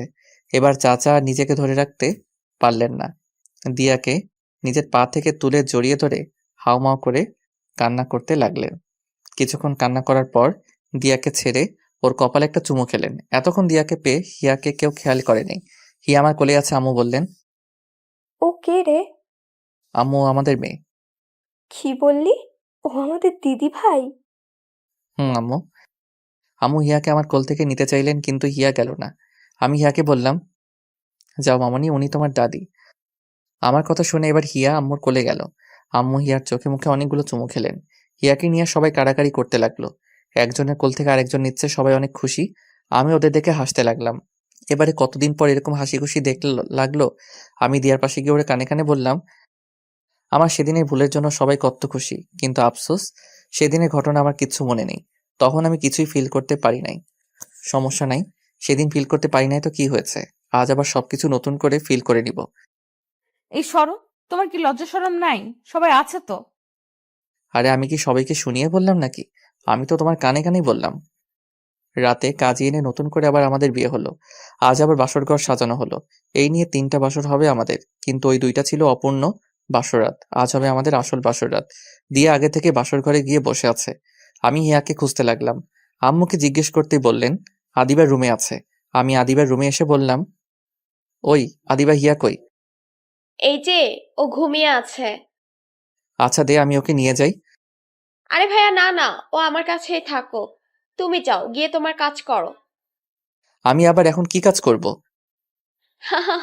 কেন ভাইয়া, আজ না তোমার বাসর রাত? বাসর রাতে মানুষ কি কাজ করে? ওই বুড়ি, এত পাকনা পাকনা কথা বলছিস কেন? হিয়ার দিকে খেয়াল রাখিস। তোমাকে বলতে হবে না, তুমি তোমার কাজে যাও। আমি আদিবার মাথায় একটা থাপ্পড় দিয়ে বেরিয়ে গেলাম। আমার রুমের দরজার পাশে এসে দাঁড়িয়ে আছি। ভিতরে ঢুকতে কেন জানি আমার ভয় করছে। বুকে 3বার থুতু দিয়ে রুমে ঢুকেই গেলাম, কিন্তু দিয়া কই গেল? ভাবলাম বাথরুমে হয়তো গেছে, কিন্তু বাথরুমের পাশে গিয়ে দেখি দরজা খোলা, ভিতরে কেউ নাই।